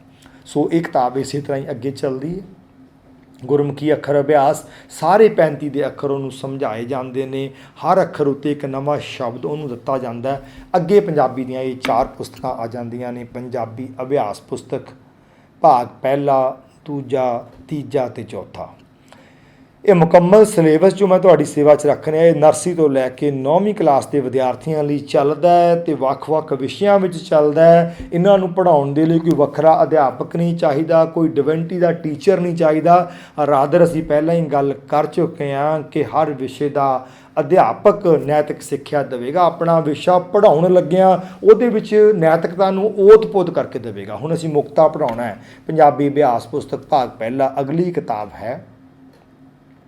ਅਸੀਂ ਘੱਗਾ ਰਾਰਾ ਘਰ ਪੜ੍ਹਾਉਂਦੇ ਹਾਂ ਨਾ, ਘੱਗਾ ਜਮਾ ਰਾਰਾ ਘਰ, ਕੱਕਾ ਜਮਾ ਰਾਰਾ ਕਰ, ਪੱਪਾ ਜਮਾ ਗੱਗਾ ਪੱਗ, ਦੱਦਾ ਜਮਾ ਰਾਰਾ ਦਰ ਬਲ। ਅਤੇ ਦੇਖੋ ਤੁਸੀਂ ਇਹਦੇ ਵਿੱਚ ਅਸੀਂ ਇਹ ਮੁਕਤਾ ਪੜ੍ਹਾਉਣ ਲੱਗਿਆਂ ਉਹਨੂੰ ਘਰ ਦੇ ਨਾਲ ਕਰ ਸਮਝਾ ਦਿੱਤਾ, ਪੱਪਾ ਗੱਗਾ ਪੱਗ ਪੈਰ ਸਮਝਾ ਦਿੱਤਾ, ਆੜਾ ਜੱਜਾ ਗੱਜ ਬੱਕਰੀ ਸਮਝਾ ਦਿੱਤਾ, ਗੱਗਾ ਜੱਜਾ ਗੱਜ ਹਾਥੀ ਸਮਝਾ ਦਿੱਤਾ, ਸੱਸਾ ਲੱਲਾ ਸਲਲ ਪਾਣੀ ਸਮਝਾ ਦਿੱਤਾ ਕਿ ਪਾਣੀ ਨੂੰ ਸਲਲ ਕਹਿੰਦੇ ਨੇ। ਤੁਸੀਂ ਕਹੋਗੇ ਇਹ ਸ਼ਬਦ ਸਾਨੂੰ ਆਉਂਦੇ ਨਹੀਂ। ਪਿਆਰ ਵਾਲਿਓ, ਮੈਂ ਫਿਰ ਉਸ ਗੱਲ ਨੂੰ ਬਾਰ-ਬਾਰ ਦੁਹਰਾ ਕੇ ਕਹਿ ਰਿਹਾ ਕਿ ਜਦੋਂ ਲੈਟਨਰ ਨੇ ਤੁਹਾਨੂੰ ਮਾਡਰਨ ਸਿਖਾਉਣਾ ਸੀ, ਮਿਸ਼ਨ ਸਿਖਾਉਣਾ ਸੀ, ਕਾਲਜ ਸਿਖਾਉਣਾ ਸੀ, ਇੰਜਣ ਸਿਖਾਉਣਾ ਸੀ, ਸਰਿੰਜ ਸਿਖਾਉਣਾ ਸੀ, ਉਦੋਂ ਤੁਹਾਨੂੰ ਇਹ ਸ਼ਬਦ ਨਹੀਂ ਸਨ ਆਉਂਦੇ। ਤੁਹਾਨੂੰ ਨਹੀਂ ਸੀ ਪਤਾ ਸਰਿੰਜ ਕੀ ਹੁੰਦੀ ਹੈ, ਤੁਹਾਨੂੰ ਨਹੀਂ ਸੀ ਪਤਾ ਮਿਸ਼ਨ ਕੀ ਹੁੰਦਾ, ਤੁਹਾਨੂੰ ਨਹੀਂ ਸੀ ਪਤਾ ਟੈਕਸ ਕੀ ਹੁੰਦਾ, ਤੁਹਾਨੂੰ ਨਹੀਂ ਸੀ ਪਤਾ ਇਨਕਮ ਕੀ ਹੁੰਦੀ ਹੈ, ਪਰ ਉਹਨੇ ਤੁਹਾਨੂੰ ਸਭ ਕੁਝ ਸਿਖਾ ਦਿੱਤਾ ਅਤੇ ਤੁਹਾਡੀ ਜ਼ੁਬਾਨ 'ਤੇ ਵਸਦੇ ਸੁੰਦਰ ਅਤੇ ਪਵਿੱਤਰ ਸ਼ਬਦ ਅਲੋਪ ਕਰ ਦਿੱਤੇ। ਅਤੇ ਅੱਜ ਤੁਹਾਡੀ ਜ਼ਿੰਮੇਵਾਰੀ ਹੈ ਤੁਸੀਂ ਆਪਣੇ ਵਿਰਸੇ ਦੇ ਉਹਨਾਂ ਸ਼ਬਦਾਂ ਨੂੰ ਵਾਪਸ ਲੈ ਕੇ ਆਉਣਾ ਹੈ, ਜਿਹੜਾ ਤੁਹਾਨੂੰ ਹਾਲ ਦੀ ਘੜੀ ਭਾਵੇਂ ਲੱਗੇ ਕਿ ਸਾਨੂੰ ਨਹੀਂ ਆਉਂਦਾ, ਪਰ ਤੁਹਾਨੂੰ ਇਹ ਜ਼ਿੰਮੇਵਾਰੀ ਨੂੰ ਸੰਭਾਲਣਾ ਪੈਣਾ। ਜੇ ਤੁਸੀਂ ਵਫਾਦਾਰ ਹੋ ਆਪਣੀ ਸੰਸਥਾ ਪ੍ਰਤੀ, ਉਹ ਸੰਸਥਾ ਪ੍ਰਤੀ ਜਿਹਦਾ ਮੁੱਢ ਹੀ ਸੱਚ ਦੇ ਪ੍ਰਕਾਸ਼ ਵਾਸਤੇ ਹੋਇਆ। ਸ਼੍ਰੋਮਣੀ ਗੁਰਦੁਆਰਾ ਪ੍ਰਬੰਧਕ ਕਮੇਟੀ ਜੀ ਨੇ ਐਸਾ ਗਿਆਨ ਵੰਡਣਾ, ਜਿਹੜੇ ਵਿਦਿਅਕ ਅਦਾਰਿਆਂ ਦੀ ਸਥਾਪਨਾ ਦਾ ਮੁੱਢ ਹੀ ਇਹ ਹੈ ਕਿ ਉਹਨੇ ਸਚਾਰ ਮਨੁੱਖਾਂ ਦੀ ਘਾਟ ਘੜਨੀ ਹੈ। ਅਤੇ ਤੁਹਾਨੂੰ ਇਹ ਸਿਲੇਬਸ ਸਿਰਫ ਤੁਹਾਨੂੰ ਹੀ ਨਹੀਂ, ਪੰਜਾਬ ਦੇ ਦੇਸ਼ ਦੇ ਕੋਨੇ-ਕੋਨੇ ਵਿੱਚ, ਵਿਦੇਸ਼ਾਂ ਦੇ ਕੋਨੇ-ਕੋਨੇ 'ਚ ਸਥਾਪਿਤ ਹੋ ਚੁੱਕੇ ਉਹ ਵਿਦਿਅਕ ਅਦਾਰੇ, ਭਾਵੇਂ ਕਿਸੇ ਵੀ ਧਰਮ ਨਾਲ ਸੰਬੰਧਿਤ ਕਿਉਂ ਨਾ ਹੋਣ, ਜਿਹੜੇ ਚਾਹੁੰਦੇ ਨੇ ਗਿਆਨ ਦਾ ਪ੍ਰਕਾਸ਼ ਹੋਵੇ, ਸੱਚ ਦਾ ਪ੍ਰਕਾਸ਼ ਹੋਵੇ, ਉਹਨਾਂ ਲਈ ਲੋੜੀਂਦਾ ਹੈ ਕਿ ਇਹਨਾਂ ਕਿਤਾਬਾਂ ਨੂੰ ਆਪਣੇ ਸਿਲੇਬਸ ਦਾ ਆਧਾਰ ਬਣਾਉਣ, ਤਾਂ ਕਿ ਵਿਦਿਆਰਥੀਆਂ ਨੂੰ ਬਚਪਨ ਤੋਂ ਹੀ, ਮੁੱਢ ਤੋਂ ਹੀ ਸੱਚ ਪ੍ਰਤੀ ਸੋਝੀ ਹੋਣੀ ਜਿਹੜੀ ਹੈ ਉਹਦਾ ਰਸਤਾ ਅਖਤਿਆਰ ਕਰ ਲੈਣ ਅਤੇ ਸੱਚ ਦੇ ਮਾਰਗ 'ਤੇ ਚੱਲਦਿਆਂ ਉਹਨਾਂ ਦੀ ਘਾਟ ਸਚਾਰ ਮਨੁੱਖਾਂ ਵਜੋਂ ਹੋ ਸਕੇ। ਸੋ ਇਹ ਮੁਕਤਾ ਸਿਖਾਉਂਦੇ ਹਾਂ ਅਸੀਂ। ਸ਼ਬਦ ਸਿਖਾ ਦਿੱਤੇ, ਅਜਬ, ਅਸਲ, ਅਚਲ, ਸਬਰ, ਸਾਹਸ, ਜਿਨ੍ਹਾਂ ਦੇ ਮੀਨਿੰਗ ਕਿਤਾਬ ਵਿੱਚ ਉਪਲਬਧ ਨੇ। ਹੁਣ ਮੁਕਤੇ ਤੇ ਬੱਚੇ ਨੂੰ ਅਸੀਂ ਸੈਂਟੈਂਸ ਦੇਣਾ ਹੈ। ਅਸੀਂ ਆਮ ਤੌਰ 'ਤੇ ਕਿਤਾਬਾਂ 'ਤੇ ਕੀ ਸਿਖਾਉਂਦੇ ਹਾਂ ਉਹਨਾਂ ਨੂੰ? ਕਲਮ ਪਕੜ, ਸੜਕ ਪਰ ਚੱਲ, ਇਹ ਸ਼ਬਦ ਧੱਕੇ ਦੇ ਨਾਲ ਅਸੀਂ ਉਹਨਾਂ ਨੂੰ ਮੁਕਤੇ ਦੇ ਸੈਂਟੈਂਸ ਬਣਾ ਕੇ ਪੜ੍ਹਾਉਣਾ ਚਾਹੁੰਦੇ ਹਾਂ। ਜਿਹੜੇ ਸਾਡੇ ਵਿਰਸੇ ਵਿੱਚੋਂ ਮੁਕਤੇ ਨਾਲ ਬਣਦੇ ਨੇ ਸਾਨੂੰ ਪਤਾ ਹੀ ਨਹੀਂ ਕੀ ਬਣਦਾ ਹੈ। ਹਰ ਦਮ ਭਜਨ ਕਰ, ਤਨ ਮਨ ਧਨ ਅਰਪਣ ਕਰ, ਜਨਮ ਸਫਲ ਕਰ, ਸਬਰ ਕਰ। ਉਹ ਦੱਸੋ ਭਾਈ, ਮਸਤਕ ਧਰ, ਚਰਨ ਪਰਸ। ਸੋ ਇਹ ਹੈ ਮੁਕਤੇ ਨਾਲ ਪੰਜਾਬੀ ਪੜ੍ਹਾਉਣੀ। ਤਨ ਮਨ ਧਨ ਅਰਪਣ ਕਰ, ਜਨਮ ਸਫਲ ਕਰ। ਸੋ ਇਹ ਮੁਕਤਾ ਹੈ ਔਰ ਅਸੀਂ ਵਿਦਿਆਰਥੀਆਂ ਨੂੰ ਉਹ ਮੁਕਤਾ ਪੜ੍ਹਾਉਂਦਿਆਂ ਹੋਇਆਂ ਉਹ ਜ਼ਿੰਦਗੀ ਦੇ ਉਹ ਪਹਿਲਾ ਸੈਂਟੈਂਸ ਹੈ ਸਬਰ ਕਰ। ਸਾਰੀ ਸਮੱਸਿਆ ਹੀ ਇੱਥੇ ਹੈ ਕਿ ਸਬਰ ਹੀ ਨਹੀਂ ਹੈ ਸਾਨੂੰ, ਪਰ ਅਸੀਂ ਬੱਚਿਆਂ ਨੂੰ ਪਹਿਲਾ ਸੈਂਟੈਂਸ ਹੀ ਇਹ ਪੜ੍ਹਾਇਆ, ਸਬਰ ਕਰ। ਸੋ ਇਸ ਤਰ੍ਹਾਂ ਪੰਜਾਬੀ ਨੂੰ ਪੜ੍ਹਾਈਏ ਕਿ ਹਰ ਵਿਸ਼ੇ ਨੂੰ ਇੰਜ ਪੜ੍ਹਾਈਏ ਤਾਂ ਕਿ ਉਹ ਵਿਸ਼ੇ ਦਾ ਸੈਂਟੈਂਸ, ਉਹਦੀ ਗ੍ਰਾਮਰ, ਉਹਦਾ ਢਾਂਚਾ ਪੜ੍ਹਦਿਆਂ ਦੇਖਦਿਆਂ ਮੁੱਢ ਤੋਂ ਹੀ ਨੈਤਿਕ ਤੌਰ 'ਤੇ ਪ੍ਰਫੁੱਲਤ ਹੋਵੇ। ਕੰਨਾ ਪੜ੍ਹਾਉਣ ਲੱਗਿਆਂ ਪੜ੍ਹਾਇਆ ਕੜਾ ਘੜਾ, ਉਹਦੇ ਨਾਲ ਕੀ ਪੜ੍ਹਾਇਆ ਭੱਬੇ ਨੂੰ ਕੰਨਾ ਨੰਨਾ। ਭਾਨ ਕੀ ਹੁੰਦਾ? ਆਪਾਂ ਤਾਂ ਸੋਚਦੇ ਹਾਂ ਕਿ ਜਿਹੜੀ ਚੀਨ ਹੁੰਦੀ ਆ ਉਹੀ ਭਾਨ ਹੁੰਦੀ ਹੈ, ਚਵਾਨੀ ਦੁਆਨੀ ਹੈ ਨਾ, ਅਠਿਆਨੀ, ਇਹ ਭਾਨ ਹੈ। ਪਰ ਅਸੀਂ ਭੁੱਲ ਜਾਂਦੇ ਹਾਂ ਕਿ ਭਾਨ ਗੁਰੂ ਪਿਤਾ ਜੀ ਨੇ ਆਪਣੀ ਜਿਹੜੀ ਦੇਖੋ ਮਹਾਨ ਵੋਕੈਬਲਰੀ ਹੈ ਗੁਰਬਾਣੀ ਦੇ ਵਿੱਚ, ਵੋਕੈਬਲਰੀ ਦਾ ਸੋਮਾ ਹੈ, ਇੰਨੀ ਵੋਕੈਬਲਰੀ ਕਿਤੇ ਵੀ ਉਪਲਬਧ ਨਹੀਂ ਹੈ। ਭਾਨ ਸੂਰਜ ਨੂੰ ਕਹਿੰਦੇ ਨੇ, ਨਮੋ ਭਾਨ ਭਾਨੇ, ਸੂਰਜਾਂ ਦੇ ਸੂਰਜ ਨੂੰ ਮੇਰੀ ਨਮਸਕਾਰ ਹੈ। ਕਿਹਨੇ ਪੜ੍ਹਾਉਣਾ? ਜੇ ਤੁਸੀਂ ਨਹੀਂ ਪੜ੍ਹਾਉਣਾ ਤਾਂ ਫਿਰ ਕਿਹਨੇ ਪੜ੍ਹਾਉਣਾ ਹੈ? ਸੋ ਇਸ ਤਰ੍ਹਾਂ ਕੰਨਾ ਪੜ੍ਹਾਉਂਦੇ ਆ। ਦੇਖੋ ਪਿੱਛੇ ਵੀ ਅਸੀਂ ਮੁਕਤਾ ਮਹਾਰਨੀ ਪੜ੍ਹਾ ਕੇ ਆਏ ਹਾਂ, ਹੁਣ ਕੰਨਾ ਮਹਾਰਨੀ ਆ ਗਈ। ਕੰਨੇ ਨਾਲ 2 ਅੱਖਰਾਂ ਵਾਲੇ ਸ਼ਬਦ ਆ ਗਏ, 3 ਵਾਲੇ ਆ ਗਏ, 4 ਵਾਲੇ ਆ ਗਏ। ਹੁਣ ਸੈਂਟੈਂਸਿਸ ਇਸੇ ਤਰ੍ਹਾਂ ਇਹ ਸਾਰੀਆਂ ਮਾਤਰਾਵਾਂ ਦੀ ਤੁਹਾਨੂੰ ਇਕੱਲੀ ਮਾਤਰਾ ਦੀ ਮਹਾਰਨੀ ਕਿਤਾਬਾਂ 'ਚ ਉਪਲਬਧ ਹੈ। ਫਿਰ 2 ਲੈਟਰਸ ਨਾਲ ਬਣੇ ਸ਼ਬਦ, ਫਿਰ 3 ਨਾਲ ਬਣੇ ਸ਼ਬਦ, ਫਿਰ 4 ਤੇ 5 ਨਾਲ ਬਣੇ ਸ਼ਬਦ, ਤੇ ਫਿਰ ਸੈਂਟੈਂਸਿਸ। ਹੁਣ ਕੰਨੇ ਦੇ ਸੈਂਟੈਂਸਿਸ ਸੁਣੋ, ਪੜ੍ਹੋ। ਖਾਣਾ ਖਾ ਤੇ ਫਿਰ ਕੀ ਕਰ? ਦਸਤਾਰ ਸਜਾ। ਕੰਨਾ ਪੜ੍ਹਾਉਣਾ ਹੈ। ਹੁਣ ਕੰਨਾ ਪੜ੍ਹਾ ਰਹੀ ਹੈ ਕਿਤਾਬ ਤੇ ਕਹਿ ਰਹੀ ਹੈ ਸ਼ਬਦ ਗਾ, ਪਾਠ ਯਾਦ ਕਰ, ਕਾਹਲ ਨਾ ਕਰ, ਤਾਣ ਨਾਲ ਵਾਰ ਕਰ, ਹਰ ਜਾਪ ਅਰਦਾਸ ਕਰ, ਭਾਣਾ ਪ੍ਰਵਾਨ ਕਰ, ਪਰਮਾਤਮਾ ਦਾ ਨਾਮ ਜਪ, ਸਭ ਦਾ ਭਲਾ ਕਰ, ਆਪਣਾ ਕਾਰਜ ਆਪ ਸਵਾਰ। ਹੁਣ ਦੇਖੋ ਕਿੰਨੇ ਮਿਹਨਤ ਨਾਲ ਇਹ ਸੈਂਟੈਂਸਸ ਨੂੰ ਡਰਾਫਟ ਕੀਤਾ ਗਿਆ। ਕੰਨੇ ਉੱਤੇ ਲਿਖਿਆ ਹੋਇਆ ਹਰ ਸੈਂਟੈਂਸ ਵਿਦਿਆਰਥੀ ਦੇ ਅੰਦਰ ਇੱਕ ਨੈਤਿਕ ਇਨਕਲਾਬ ਲਿਆ ਰਿਹਾ, ਇਹੋ ਜਿਹੇ ਗੁਣ ਪ੍ਰਫੁੱਲਤ ਕਰ ਰਿਹਾ ਜਿਹੜੇ ਜੇ ਅਸੀਂ ਵੱਖਰੀ ਕਲਾਸ ਵਿੱਚ ਪੜ੍ਹਾਵਾਂਗੇ ਉਹਦੀ ਵੈਲਿਊ ਨਹੀਂ ਰਹਿਣੀ। ਪਰ ਹੁਣ ਹਰ ਵਿਸ਼ੇ ਵਿੱਚ ਜੋ ਅਸੀਂ ਇਹ ਪੁਸਤਕਾਂ ਤਿਆਰ ਕੀਤੀਆਂ ਨੇ, ਇਹ ਗੁਣਾਂ ਨੇ ਜਦੋਂ ਆਉਣਾ ਹੈ ਤੇ ਵਿਦਿਆਰਥੀ ਨੇ ਇਹ ਗੱਲ ਨੋਟ ਕਰਨੀ ਹੈ ਕਿ ਹਰ ਅਧਿਆਪਕ ਚੰਗੇ ਗੁਣ ਦੇ ਰਿਹਾ ਤੇ ਹਰ ਸਿਲੇਬਸ ਵੀ ਚੰਗੇ ਗੁਣ ਜਿਹੜੇ ਨੇ ਸਿਲੇਬਸ ਦਾ ਹਿੱਸਾ ਨੇ, ਤਾਂ ਵਿਦਿਆਰਥੀਆਂ ਦੇ ਜੀਵਨ ਦੇ ਵਿੱਚ ਨੈਤਿਕ ਗੁਣਾਂ ਦੀ ਪ੍ਰਫੁੱਲਤਾ ਹੋਣੀ ਇੱਕ ਸੁਭਾਵਿਕ ਹੋ ਜਾਵੇਗੀ। ਇਸੇ ਤਰ੍ਹਾਂ ਸਾਰੀਆਂ ਮਾਤਰਾਵਾਂ ਇਹਨਾਂ ਕਿਤਾਬਾਂ ਦੇ ਵਿੱਚ ਸਮਝਾਈਆਂ ਗਈਆਂ ਨੇ। ਹਰ ਮਾਤਰਾ ਨੂੰ ਸਮਝਾ ਕੇ ਇੱਕ ਬਕਾਇਦਾ ਕੁਐਸਚਨ ਪੇਪਰ ਅਖੀਰ ਦੇ ਉੱਤੇ ਹਰ ਚੈਪਟਰ ਦਾ ਵੱਖਰਾ ਵਿਦਿਆਰਥੀਆਂ ਨੂੰ ਉਪਲਬਧ ਕਰਾਇਆ ਗਿਆ।